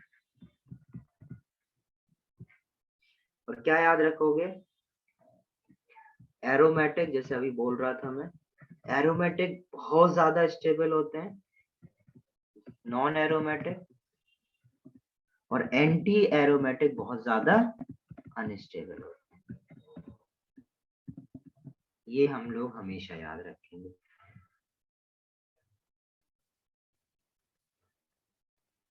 इसमें एक नोट करके लिख लो थोड़ा सा, ये हम लोग तब बोलेंगे जब फॉर कंपाउंड्स, वैसे मैंने तो आज तक ये गलत होते नहीं देखा है बट फिर भी लिख लेना, for compounds with same number of atoms, same number of atoms and similar type of bonding। मतलब जिस कंपाउंड को आप कंपेयर कर रहे हो इसकी हेल्प से इनकी स्टेबिलिटी को, उसमें क्या होना चाहिए, सिमिलर टाइप का कंपाउंड होना चाहिए, और उसमें बॉन्डिंग भी कैसी हो, सिमिलर टाइप की हो।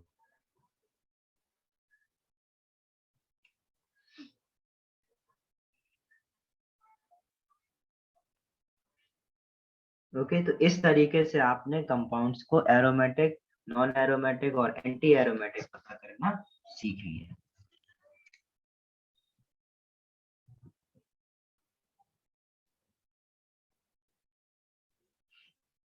डन ये?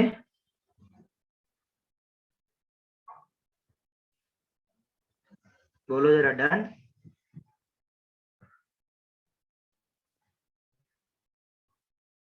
1 minute sir.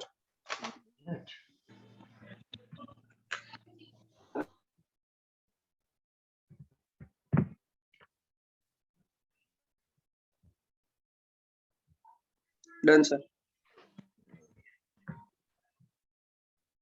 नेक्स्ट हेडिंग डालो।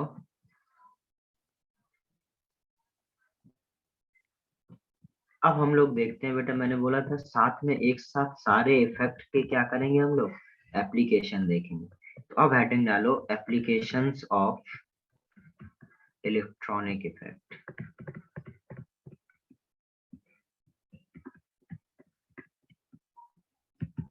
पहला है स्टेबिलिटी ऑफ। आज जब मैं क्लास शुरू कर रहा था, जो मैंने पहले स्लाइड में समझाया था, ठीक है, एल्कीन की स्टेबिलिटी। तो हेडिंग डालो स्टेबिलिटी ऑफ एल्कीन। हाँ ये लो प्रीवियस पेज।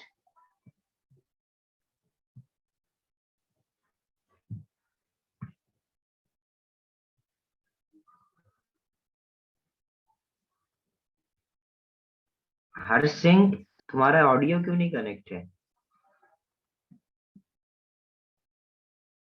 हैंड रेज करो यदि सुन रहे हो तो।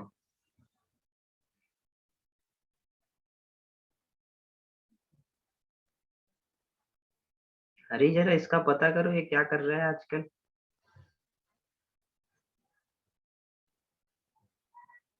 या मैं फोन करवाऊंगा।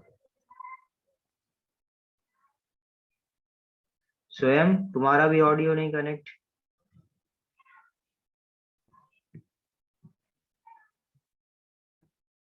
इन तीन को मैं फोन ही करवाऊंगा।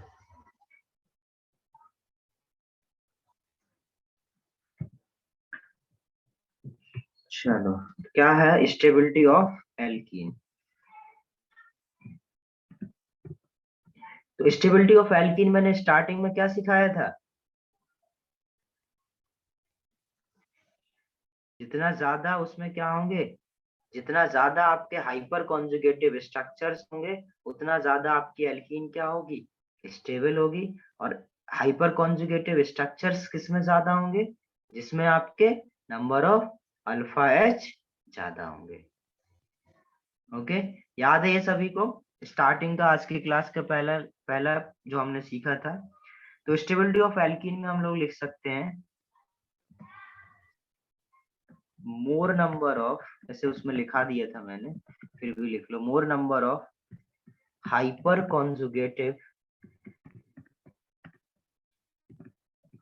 conjugative structure is directly proportional to stability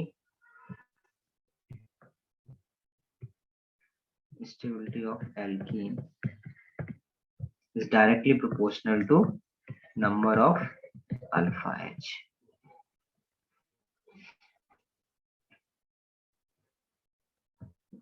okay, तो यदि आप सीधे क्वेश्चन करें, यदि इसमें आपसे मैं पूछूं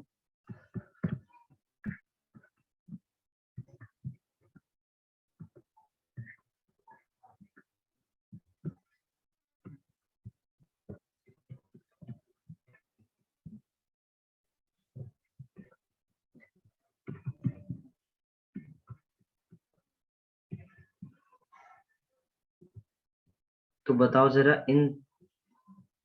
इसमें कौन ज्यादा स्टेबल होगा? सपोज ये फर्स्ट, ये सेकंड, ये थर्ड।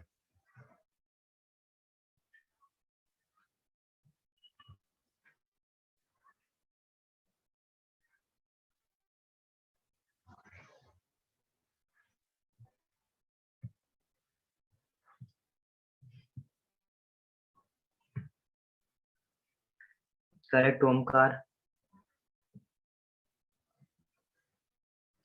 सिंपल क्या बेटा, इसमें अल्फा एच काउंट करो। करेक्ट करेक्ट करेक्ट, सभी लोग सही भेज रहे हैं। इसमें अल्फा एच काउंट करो, इसमें अल्फा एच कितने हैं? 3 into 4 12, इसमें 12 अल्फा एच है, इसमें कितने हैं? 9 अल्फा एच, और इसमें कितने? 6 अल्फा एच। तो अभी अभी सिखाया मैंने, जिसमें नंबर ऑफ अल्फा एच ज्यादा वो ज्यादा स्टेबल। तो second, then first, then third. Note कर लो, कुछ पूछना है तो पूछ लो।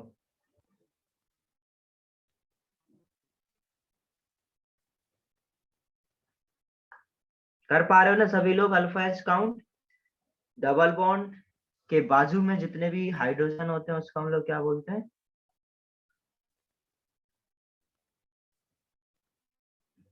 इसमें ये तो हो गया हाइपर कॉन्जुगेशन। यदि किसी एल्कीन में,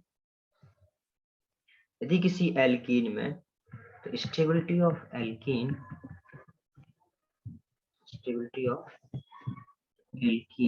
is directly proportional to resonance या extent of resonance। जितना ज्यादा उधर क्या होगा बेटा, extent of resonance होगा, वो कंपाउंड उतना ज्यादा स्टेबल होगा। अब यदि कहीं बोलो सर हाइपर कॉन्जुगेशन भी हो रहा है, रेजोनेंस भी हो रहा है, तो रेजोनेंस बेटा ज्यादा पावरफुल होता है as compare to hyperconjugation. ठीक है, क्या याद रखोगे? हाइपर कॉन्जुगेशन से ज्यादा पावरफुल क्या होता है? रेजोनेंस। तो रेजोनेंस यदि कहीं हो रहा है, ठीक है, और कहीं हाइपर कॉन्जुगेशन है, तो हम लोग किसको प्रायोरिटी देंगे? रेजोनेंस को प्रायोरिटी देंगे। सपोज ऐसा कुछ क्वेश्चन आ जाए,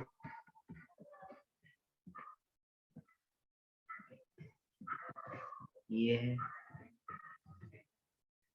तो जहां ज्यादा रेजोनेंस, जैसे बेटा मैंने बोला ना हाइपर कॉन्जुगेटिंग स्ट्रक्चर ज्यादा तो ज्यादा स्टेबल, वैसे ही क्या याद रखोगे? यदि रेजोनेटिंग स्ट्रक्चर ज्यादा मतलब रेजोनेंस ज्यादा तो ज्यादा स्टेबल। इसमें सपोज ये सर आप लास्ट पेज दिखा सकते हो? ये सेकंड है, देखो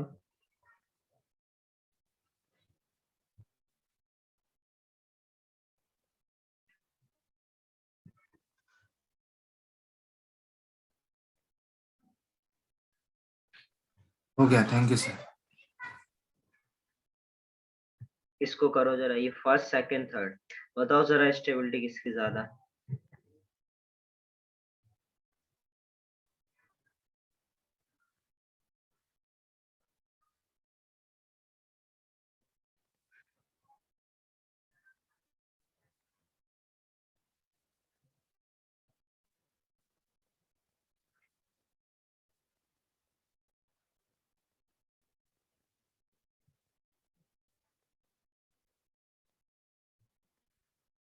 करेक्ट, ठीक है सभी का।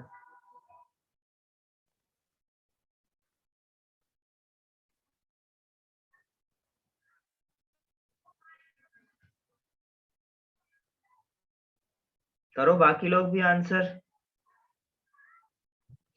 आर्यन तुम गलत कर लिए हो।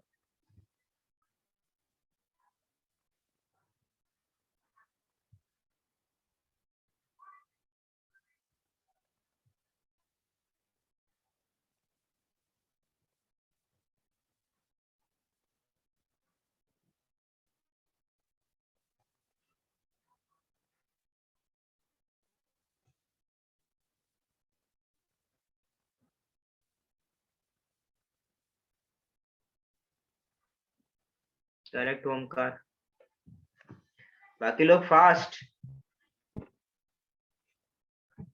अरे जो लास्ट पॉइंट समझाया उसी पे क्वेश्चन है।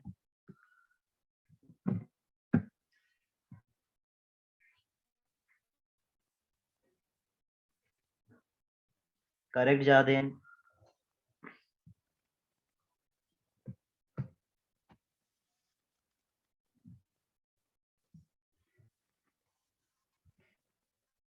देखो जरा इधर क्या हो रहा है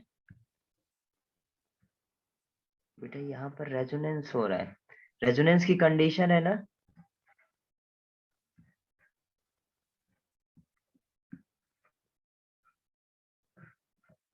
यहाँ भी रेजोनेंस। तो इधर क्या हो रहा है, इतने में रेजोनेंस हो रहा है, इसमें क्या, इधर भी रेजोनेंस की कंडीशन है, बट सिर्फ इतने में रेजोनेंस हो रहा है। इसमें क्या रेजोनेंस है, नो रेजोनेंस। बोलो सर इधर अल्फा क्या है, हाइपर कॉन्जुगेशन, बिल्कुल हाइपर कॉन्जुगेशन है। कितने अल्फा एच हैं, 4 अल्फा एच, करेक्ट। मैंने अभी सिखाया आपको रेजोनेंस ज्यादा पावरफुल होता है, तो लिख दे रहा हूं बड़ा बड़ा, resonance is more powerful than hyper conjugation, और हाइपर कॉन्जुगेशन ज्यादा पावरफुल होता है किससे, इंडक्टिव इफेक्ट से। लिख लो। ठीक है? इसके एक दो एक्सेप्शन है, वो एक्सेप्शन हम लोग एक्सेप्शन की तरह पढ़ लेंगे।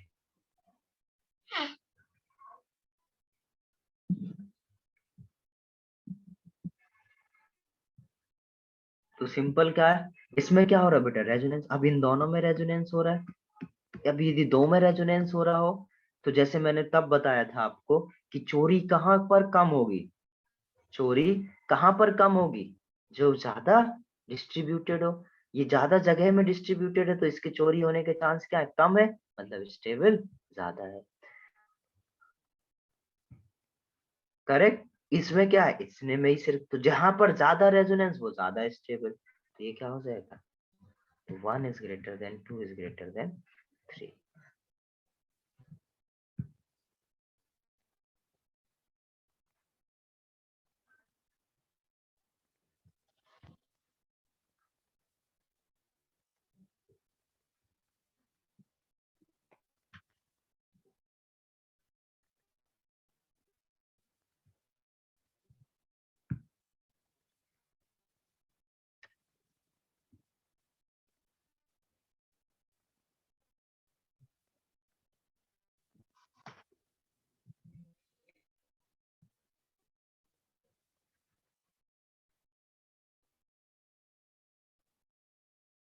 डन, समझ गए। 1 minute sir.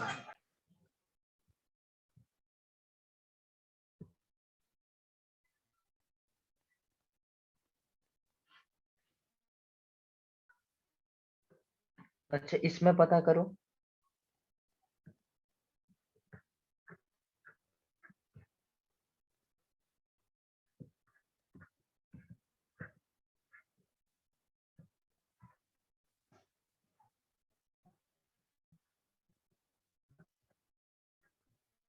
इन दोनों में पता करो, ये सपोज फर्स्ट है, ये सपोज सेकंड है, कौन ज्यादा स्टेबल है।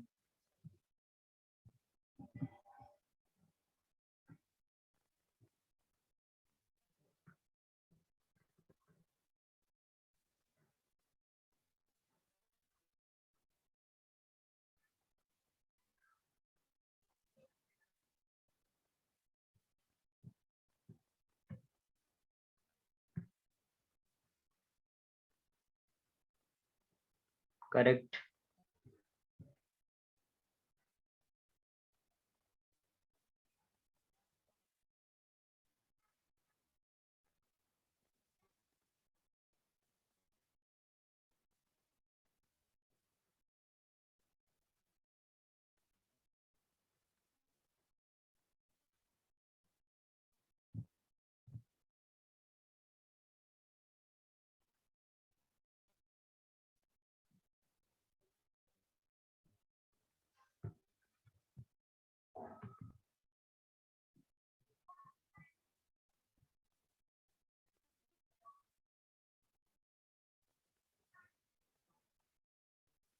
बेटा निधि, जो हाइड्रोजन वो काउंट होते हैं जो डबल बॉन्ड, जैसे ये डबल बॉन्ड है, इसके बाजू वाले के में जो हाइड्रोजन होते हैं, जैसे ये एल्कीन है, तो इसका ये हाइड्रोजन काउंट होगा, इसका ये हाइड्रोजन काउंट होगा, इधर ये और ये हाइड्रोजन काउंट होगा। तो टोटल इसमें कितने अल्फा एच है, 6 अल्फा एच है।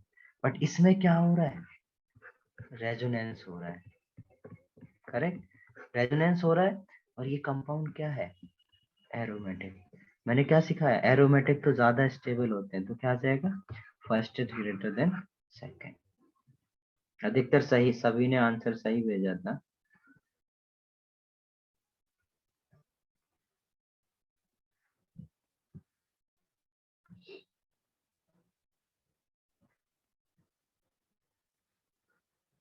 ये राहुल सिंह नहीं आ रहा है क्या क्लास आजकल?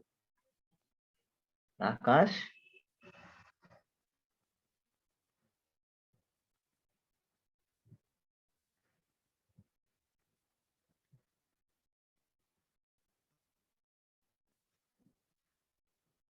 आकाश भी सुन रहा है?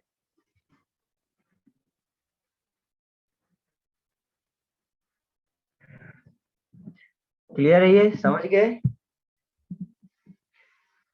अब देखो जरा, जैसे मैं हीट ऑफ हाइड्रोजनेशन आपको सिखा चुका हूँ, इनवर्सली प्रोपोर्शनल होता है स्टेबिलिटी ऑफ एल्कीन पर, स्टेबिलिटी के इनवर्सली प्रोपोर्शनल होता है ना।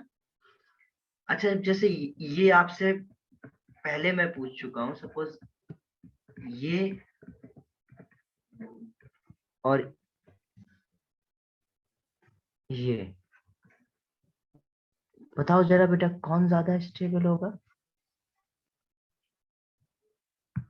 ये मैं पहले सिखा चुका हूँ, इन दोनों में बताओ कौन ज्यादा स्टेबल होगा? किसका हीट ऑफ कंबशन ज्यादा कम होगा?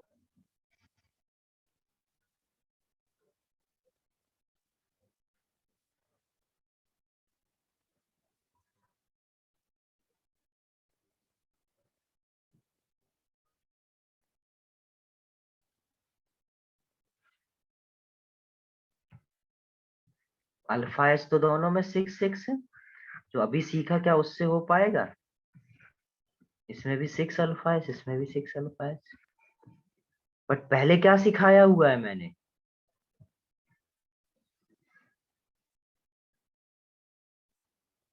सेकंड सिस नहीं है, सेकंड ट्रांस है।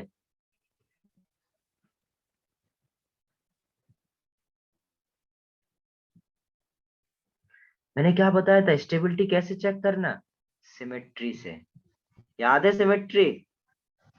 ऐसे बताया था। हाँ सेकंड, क्योंकि ये ज्यादा सिमेट्रिक है, और ये यदि ज्यादा सिमेट्रिक है तो इसका क्या होगा? स्टेबिलिटी ज्यादा होगा। स्टेबिलिटी पूछूं तो क्या बोलूंगा, ये फर्स्ट ये सेकंड, तो सेकंड का ज्यादा होगा 1 से। और हीट ऑफ हाइड्रोजनेशन रिवर्स होता है, तो 1 इज ग्रेटर देन 2। याद रहेगा?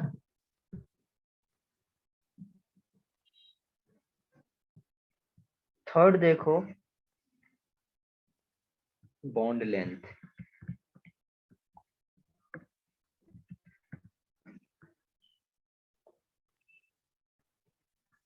बॉन्ड लेंथ क्या होगा? यदि सपोज, देखना थोड़े ध्यान से, CH3C डबल बॉन्ड CH2 है, ठीक है? तो इधर हाइपर कॉन्जुगेशन होगा, ये निकलेगा, और ये किस में कन्वर्ट होगा?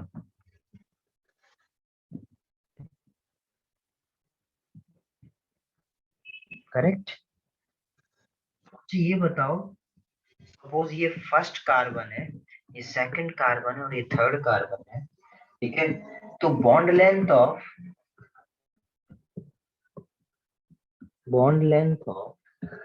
C second and C third, मतलब इन दोनों का बॉन्ड लेंथ, बताओ जरा इसका बॉन्ड लेंथ बेटा नॉर्मल CC बॉन्ड से कम होगा या ज्यादा होगा? बॉन्ड लेंथ याद है? सिंगल बॉन्ड का बॉन्ड लेंथ क्या होता था, ज्यादा डबल बॉन्ड से? सिंगल बॉन्ड का बॉन्ड लेंथ ज्यादा होता है डबल बॉन्ड से, करेक्ट? और जो डबल बॉन्ड होता है वो ज्यादा स्ट्रॉन्ग होता है, मतलब स्ट्रेंथ यदि मैं पूछूं आपसे, तो डबल बॉन्ड ज्यादा होता है किससे? सिंगल बॉन्ड से। करेक्ट, ये याद है सभी को? तो अब यदि इधर देखोगे तो जो नॉर्मल सीसी बॉन्ड है, क्या उससे आपका ये सेकंड और थर्ड वाला जो बॉन्ड है, थर्ड वाला जो आपका है कार्बन कार्बन बॉन्ड, वो कम होगा या ज्यादा होगा? इसमें क्या आ रहा है बेटा? डबल बॉन्ड कैरेक्टर आ रहा है, ट्रिपल बॉन्ड हो रहा है। यदि इसमें डबल बॉन्ड कैरेक्टर आ रहा है तो बॉन्ड लेंथ क्या हो जाएगी? डिक्रीज हो जाएगी। करेक्ट, तो हम लोग क्या बोल सकते हैं? Bond length of CC double और ट्रिपल कार्बन C2 और C3 पर क्या हो जाएगा? Bond is less than normal CC bond, क्योंकि इसमें क्या हुआ? डबल बॉन्ड कैरेक्टर आया, हाइपर कॉन्जुगेशन। रेजोनेंस यदि ऐसा कभी कहीं हो रहा हो तो क्या होगा? उसका बॉन्ड लेंथ क्या, देखो डबल बॉन्ड की बॉन्ड लेंथ कम होती है, यदि डबल बॉन्ड की बॉन्ड लेंथ कम होती है और इसमें क्या आ रहा है? हाइपर कॉन्जुगेशन की वजह से डबल बॉन्ड कैरेक्टर आएगा तो उसकी बॉन्ड लेंथ क्या हो जाएगी? कम हो जाएगी। आगे, और यदि आपसे कोई पूछे bond length of C1 C2 carbon bond, तो वो क्या हो जाएगा? C1 C2 में क्या था? पहले डबल बॉन्ड था, फिर सिंगल बॉन्ड आया। इसका मतलब क्या है? डबल से सिंगल हुआ मतलब बॉन्ड, सिंगल बॉन्ड की बॉन्ड लेंथ ज्यादा होती, मतलब मोर बॉन्ड लेंथ देन नॉर्मल, वही नॉर्मल सीसी बॉन्ड। आया क्या समझ में सभी को? नोट कर लो।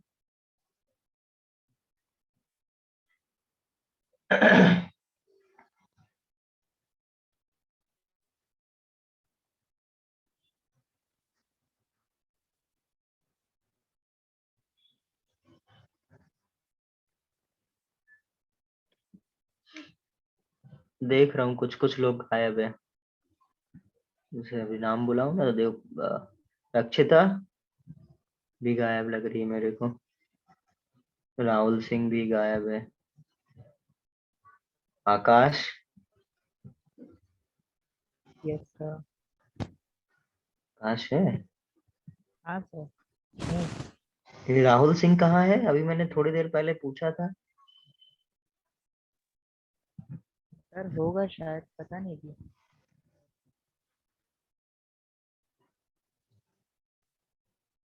हर्षिता,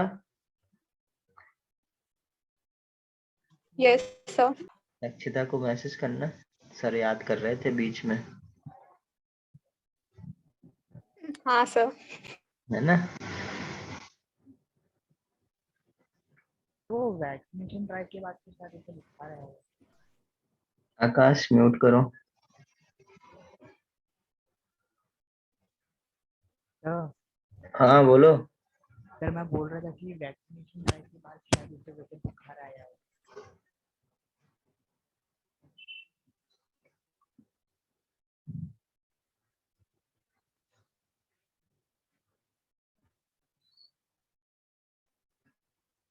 सर आप लास्ट लाइन रीड कर सकते हैं? लास्ट स्लाइड तो भाई देख लो। लास्ट लाइन यही स्लाइड का, अच्छा, यही इस स्लाइड का लास्ट लाइन। लास्ट लाइन मेरे को रीड करना है। Bond length of carbon 1 and carbon 2 is more than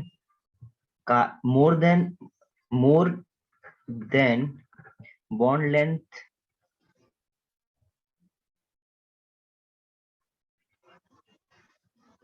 एक मिनट, मैंने कुछ ज्यादा ही गलत लिख दिया है क्या?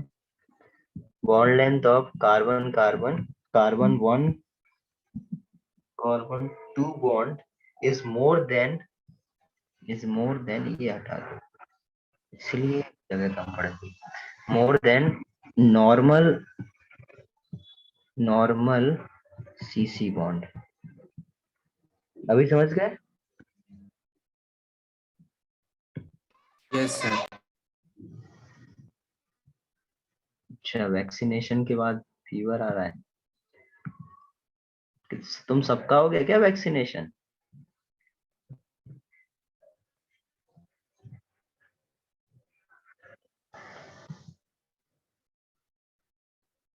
सही है, करवा लो जल्दी से। फिर भी यार तुम लोग का वैक्सीनेशन हो गया उसके बाद क्लास कर रहे हो? कब हुआ आज?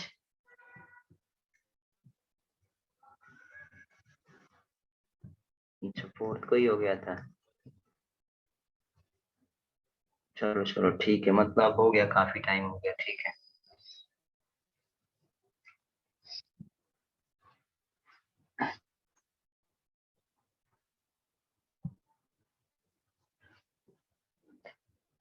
पूछ रहा है मेरा हुआ? बेटा मेरी दोनों डोज हो चुकी, 4 महीने 3 महीने पहले।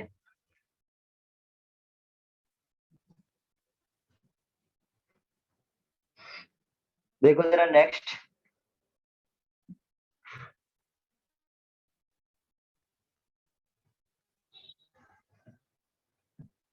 नेक्स्ट हेडिंग डालो, stability of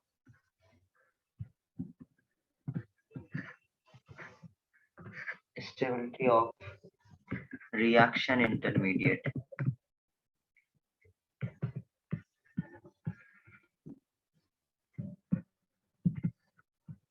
stability of reaction intermediate.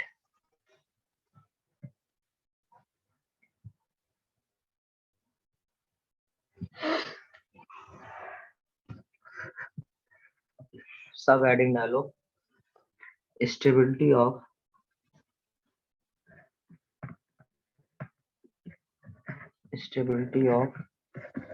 Carbocation.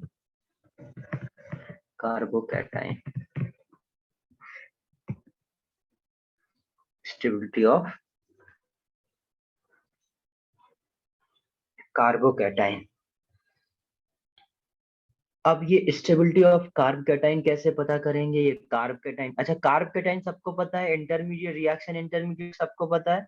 तो मैंने आपको जब मैं स्टार्ट कर रहा था जीओसी, तब मैंने आपको रिएक्शन इंटरमीडिएट्स के बारे में बताया था। मैंने बोला था जब सबस्ट्रेट किसी अटैकिंग रिएजेंट के साथ रिएक्ट करता है तो प्रोडक्ट फॉर्म होता है, बट रिएक्टेंट और प्रोडक्ट के बीच में जो इन दोनों के बीच में एक स्पीसीज फॉर्म हो, उस स्पीसीज को हम लोग क्या बोलेंगे? इंटरमीडिएट, जिसको हम लोग आइसोलेट कर सकें। वो सारे स्पीसीज जिनको हम लोग आइसोलेट कर सके, रिएक्शन इंटरमीडिएट के बीच में फॉर्म हो, उसको आप क्या बोलोगे? इंटरमीडिएट। करेक्ट, रिएक्शन के बीच में फॉर्म होना चाहिए बेसिकली। अब ये जो रिएक्शन इंटरमीडिएट है वो कौन कौन से बताए थे मैंने? कार्बोकैटायन हो सकते हैं, कार्ब एनाइन हो सकते हैं, कार्ब रेडिकल हो सकते हैं, कार्बीन हो सकता है, नाइट्रीन हो सकता है। करेक्ट। तो हम लोग सबसे पहले उन इंटरमीडिएट में सबसे पहले पढ़ने जा रहे हैं कार्बोकैटायन। कार्बोकैटायन मतलब कार्बन के ऊपर पॉजिटिव चार्ज।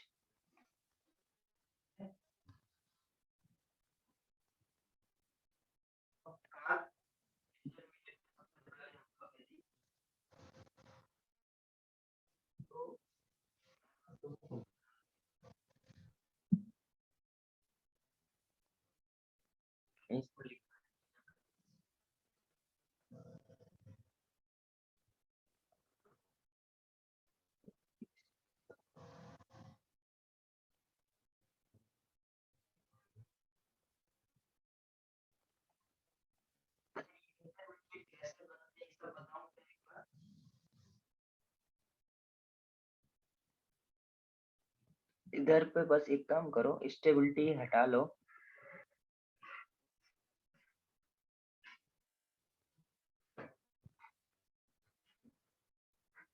आवाज नहीं आ रही क्या मेरी? आ रही है सर। आ रही है ना? देखो एक काम करो, मैं थोड़ा सा तुम्हें और सिखा देता हूँ। ये जो हेडिंग पड़ी है वो पढ़े रहने दो। इसी में जो रिएक्शन इंटरमीडिएट्स हैं उनके बारे में थोड़ा बता दे रहा हूँ।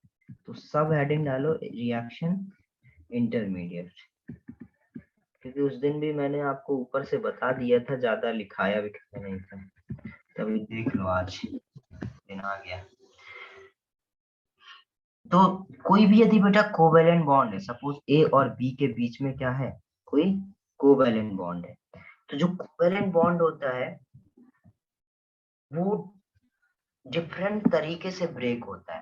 तो यदि कोई भी केमिकल रिएक्शन होती है तो उसमें क्या होता है बेटा, या तो बॉन्ड फॉर्म होते हैं, बॉन्ड ब्रेक होते हैं। कुछ जो पुराने बॉन्ड होते हैं वो ब्रेक होते हैं और कुछ नए बॉन्ड फॉर्मेशन होता है। तो जब जब जो आपके रिएक्शन इंटरमीडिएट्स है वो जनरली फॉर्म होते हैं जब आपके क्या हो, जो ओल्ड बॉन्ड होते हैं वो ब्रेक, ठीक है, आफ्टर ब्रेकिंग ओल्ड बॉन्ड, ठीक है, और बिफोर बॉन्ड फॉर्मेशन, मतलब जब बॉन्ड ब्रेक होने और उसको अगला जो बॉन्ड फॉर्मेशन करेगा उसके बीच का जो स्टेट होता है उसको हम लोग क्या बोलते हैं, रिएक्शन इंटरमीडिएट, ठीक है।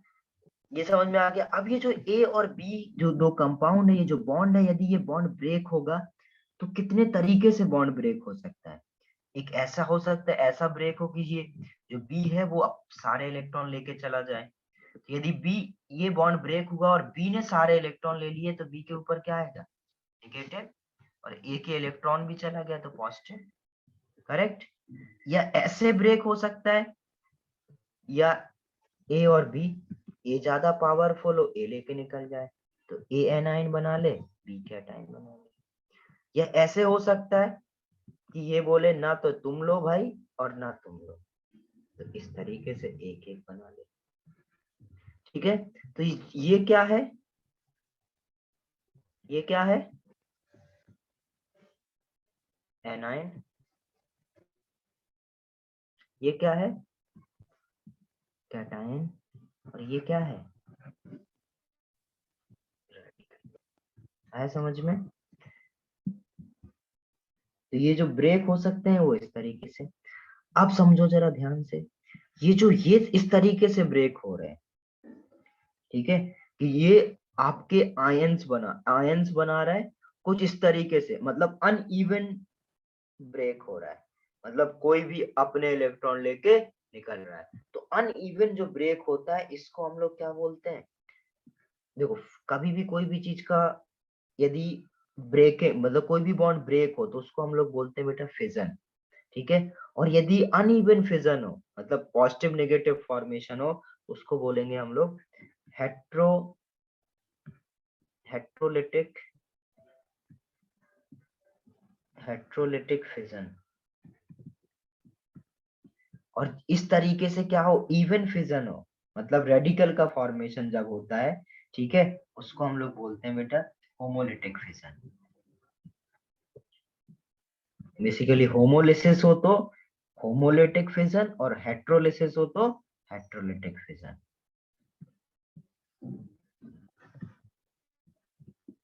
Homolytic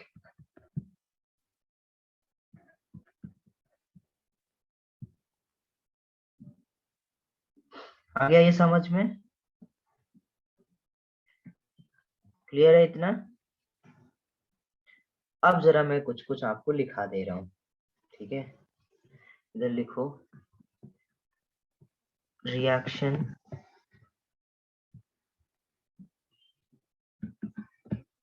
intermediates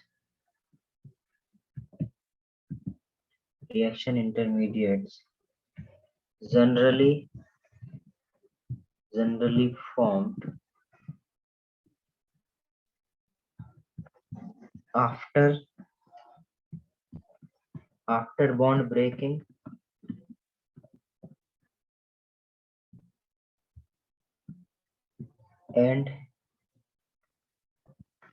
and before bond formation.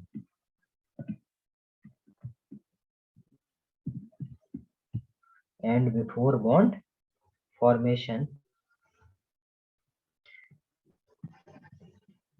a covalent bond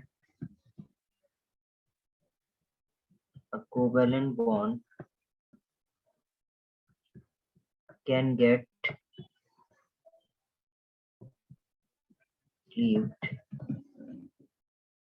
by first electrolytic cleavage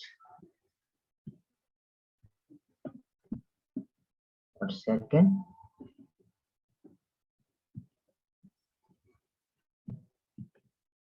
homolytic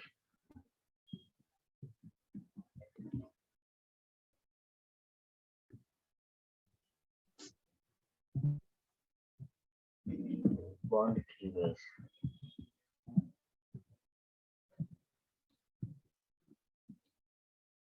बेटा क्लीव मतलब ब्रेक होना, किसी भी चीज को ब्रेक करते हैं ना हम लोग, क्लीवेज। कैसे हम लोग किसी चीज को ब्रेक कर रहे हैं।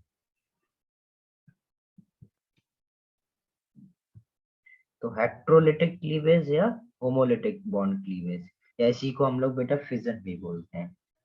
ओके, तो ये नोट कर लो इतना।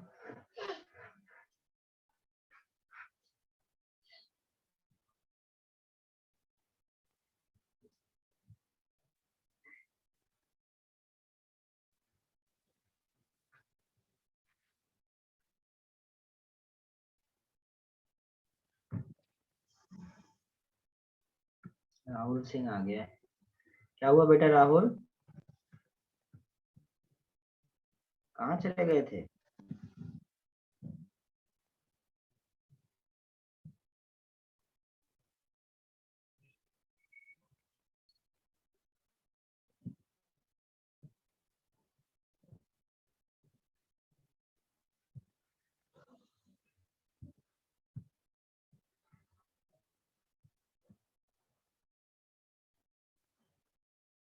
नहीं नहीं राहुल तुमको नहीं बोले, राहुल सिंह को बोल रहा हूँ।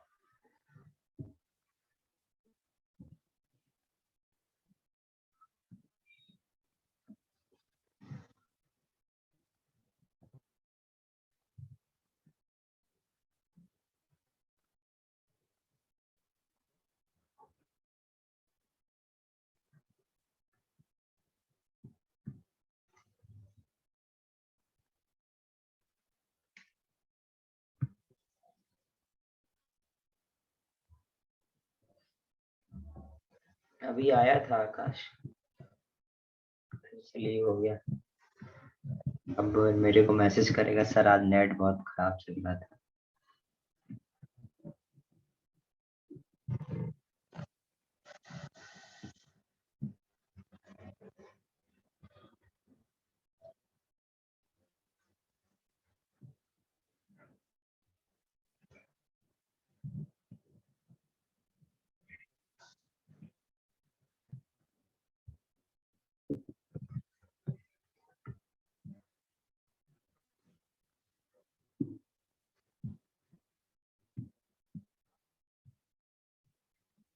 यानी ये yes sir.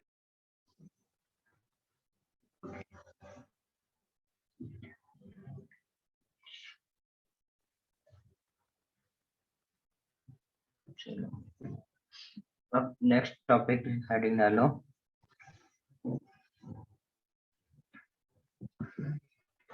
Stability of car.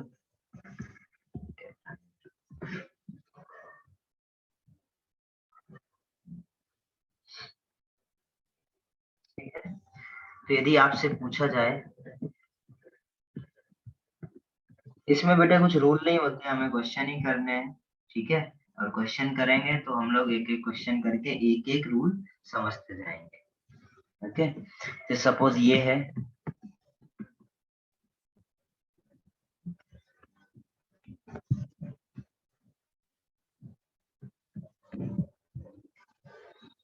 यदि इसमें आपको पता करना हो कौन सा कार्पेट आयन ज्यादा स्टेबल हो,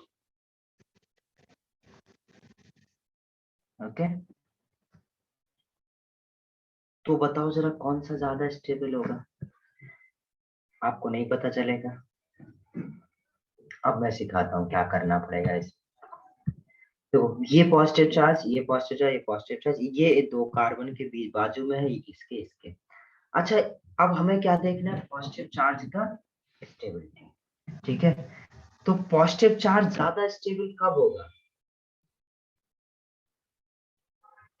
जब वो खत्म हो जाए या चोरी हो जाए या बहुत ज्यादा जगह डिस्ट्रीब्यूटेड हो,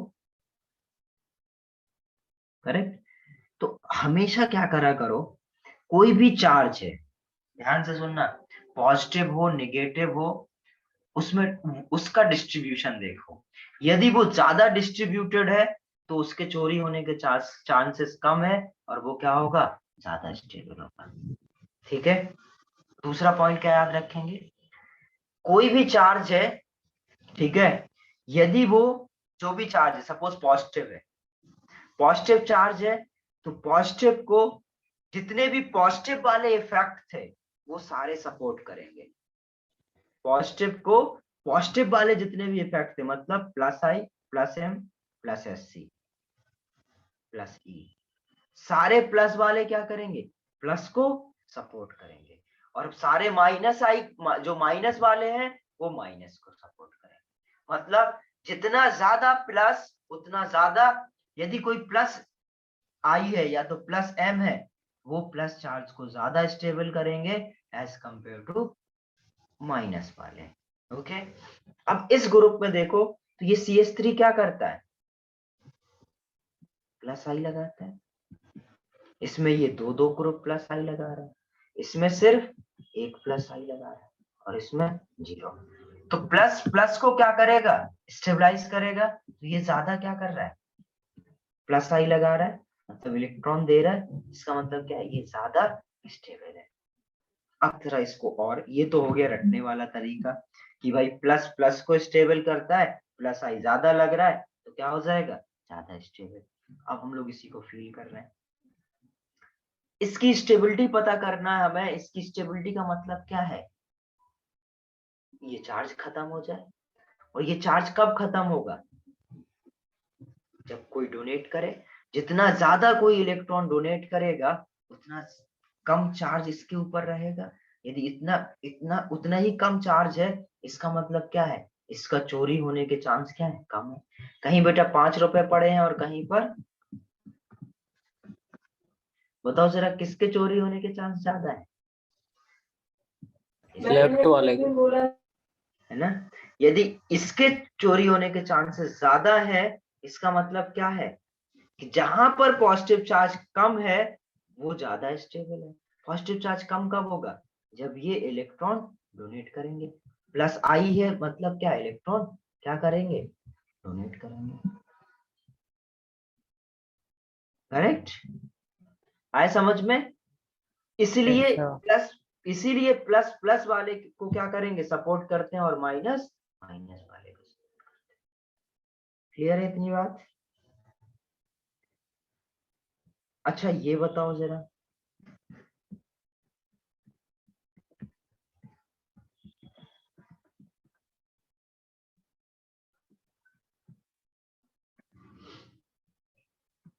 इन दोनों में कौन ज्यादा स्टेबल होगा।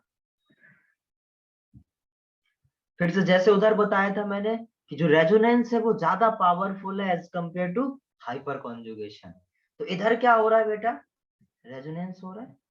यहाँ क्या हो रहा है, मैंने बताया था पॉजिटिव के बाजू में यदि हाइड्रोजन है तो वो क्या कर लेता है, हाइपर कॉन्जुगेशन। करेक्ट, तो ये हाइपर कॉन्जुगेशन भी कर सकता है। कितने अल्फा एच है टोटल, 6, तो 6 अल्फा एच। करेक्ट, और इसके कितने रेजोनेटिंग स्ट्रक्चर बनेंगे, 4।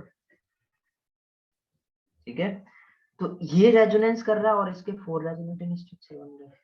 तो 4 रेजोनेटिंग स्ट्रक्चर क्या होंगे, ज्यादा पावरफुल होंगे as compare to 6 alpha H. हम लोग क्या याद रखेंगे, resonance is more powerful than hyperconjugation. तो रेजोनेंस क्या करेगा, ज्यादा स्टेबलाइज करेगा as compare to hyperconjugation. Clear है। अब इसमें बोल सकते हो कि ये और ये समझना बड़े ध्यान से, ये ज्यादा स्टेबल है या ये। तो ये तो रटने वाला तरीका हो गया कि भाई रेजोनेंस हो रहा है तो ज्यादा स्टेबल, और इधर क्या हो रहा है, हाइपर कॉन्जुगेशन या इधर इंडक्टिव इफेक्ट। तो मैंने आपको सिखाया कहीं यदि रेजोनेंस है तो वो ज्यादा पावरफुल है एज कंपेयर टू इंडक्टिव, और हाइपर कॉन्जुगेशन इसलिए ज्यादा स्टेबल। अभी इसी को फील करने की बारी है। यदि फील कैसे करोगे, यदि बेटा रेजोनेंस है तो ये पॉजिटिव इधर भी हो सकता है, डीलोकलाइजेशन से इधर भी हो सकता है और इधर भी। और इधर पे क्या है, इधर पे यदि रेजोनेंस वो नहीं हो रहा है मतलब ये पॉजिटिव चार्ज सिर्फ यही है। तो बताओ जरा चोरी होने के चांसेस कहाँ ज्यादा हैं? जहां पर एक ही जगह पर है।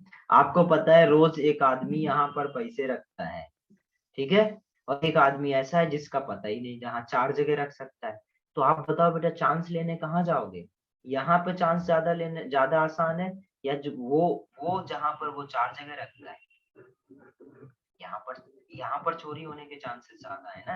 आप भी यहीं पर हाथ मारोगे, करेक्ट, क्योंकि यहाँ पर क्या है, आसान है। तो जहां पर बेटा एक ही जगह फिक्स है कि यही पॉजिटिव चार्ज है, उसके चोरी होने के चांस ज्यादा, मतलब वो कम स्टेबल है। और इधर क्या है, पॉजिटिव चार्ज है।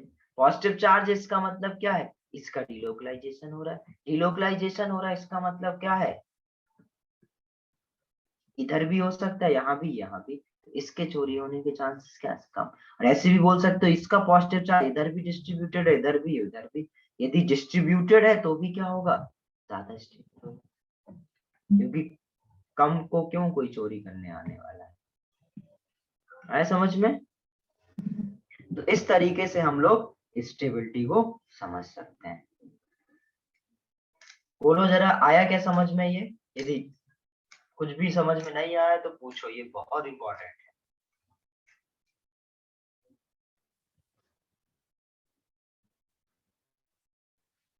यदि समझ में आ गया तो इसको नोट कर लो।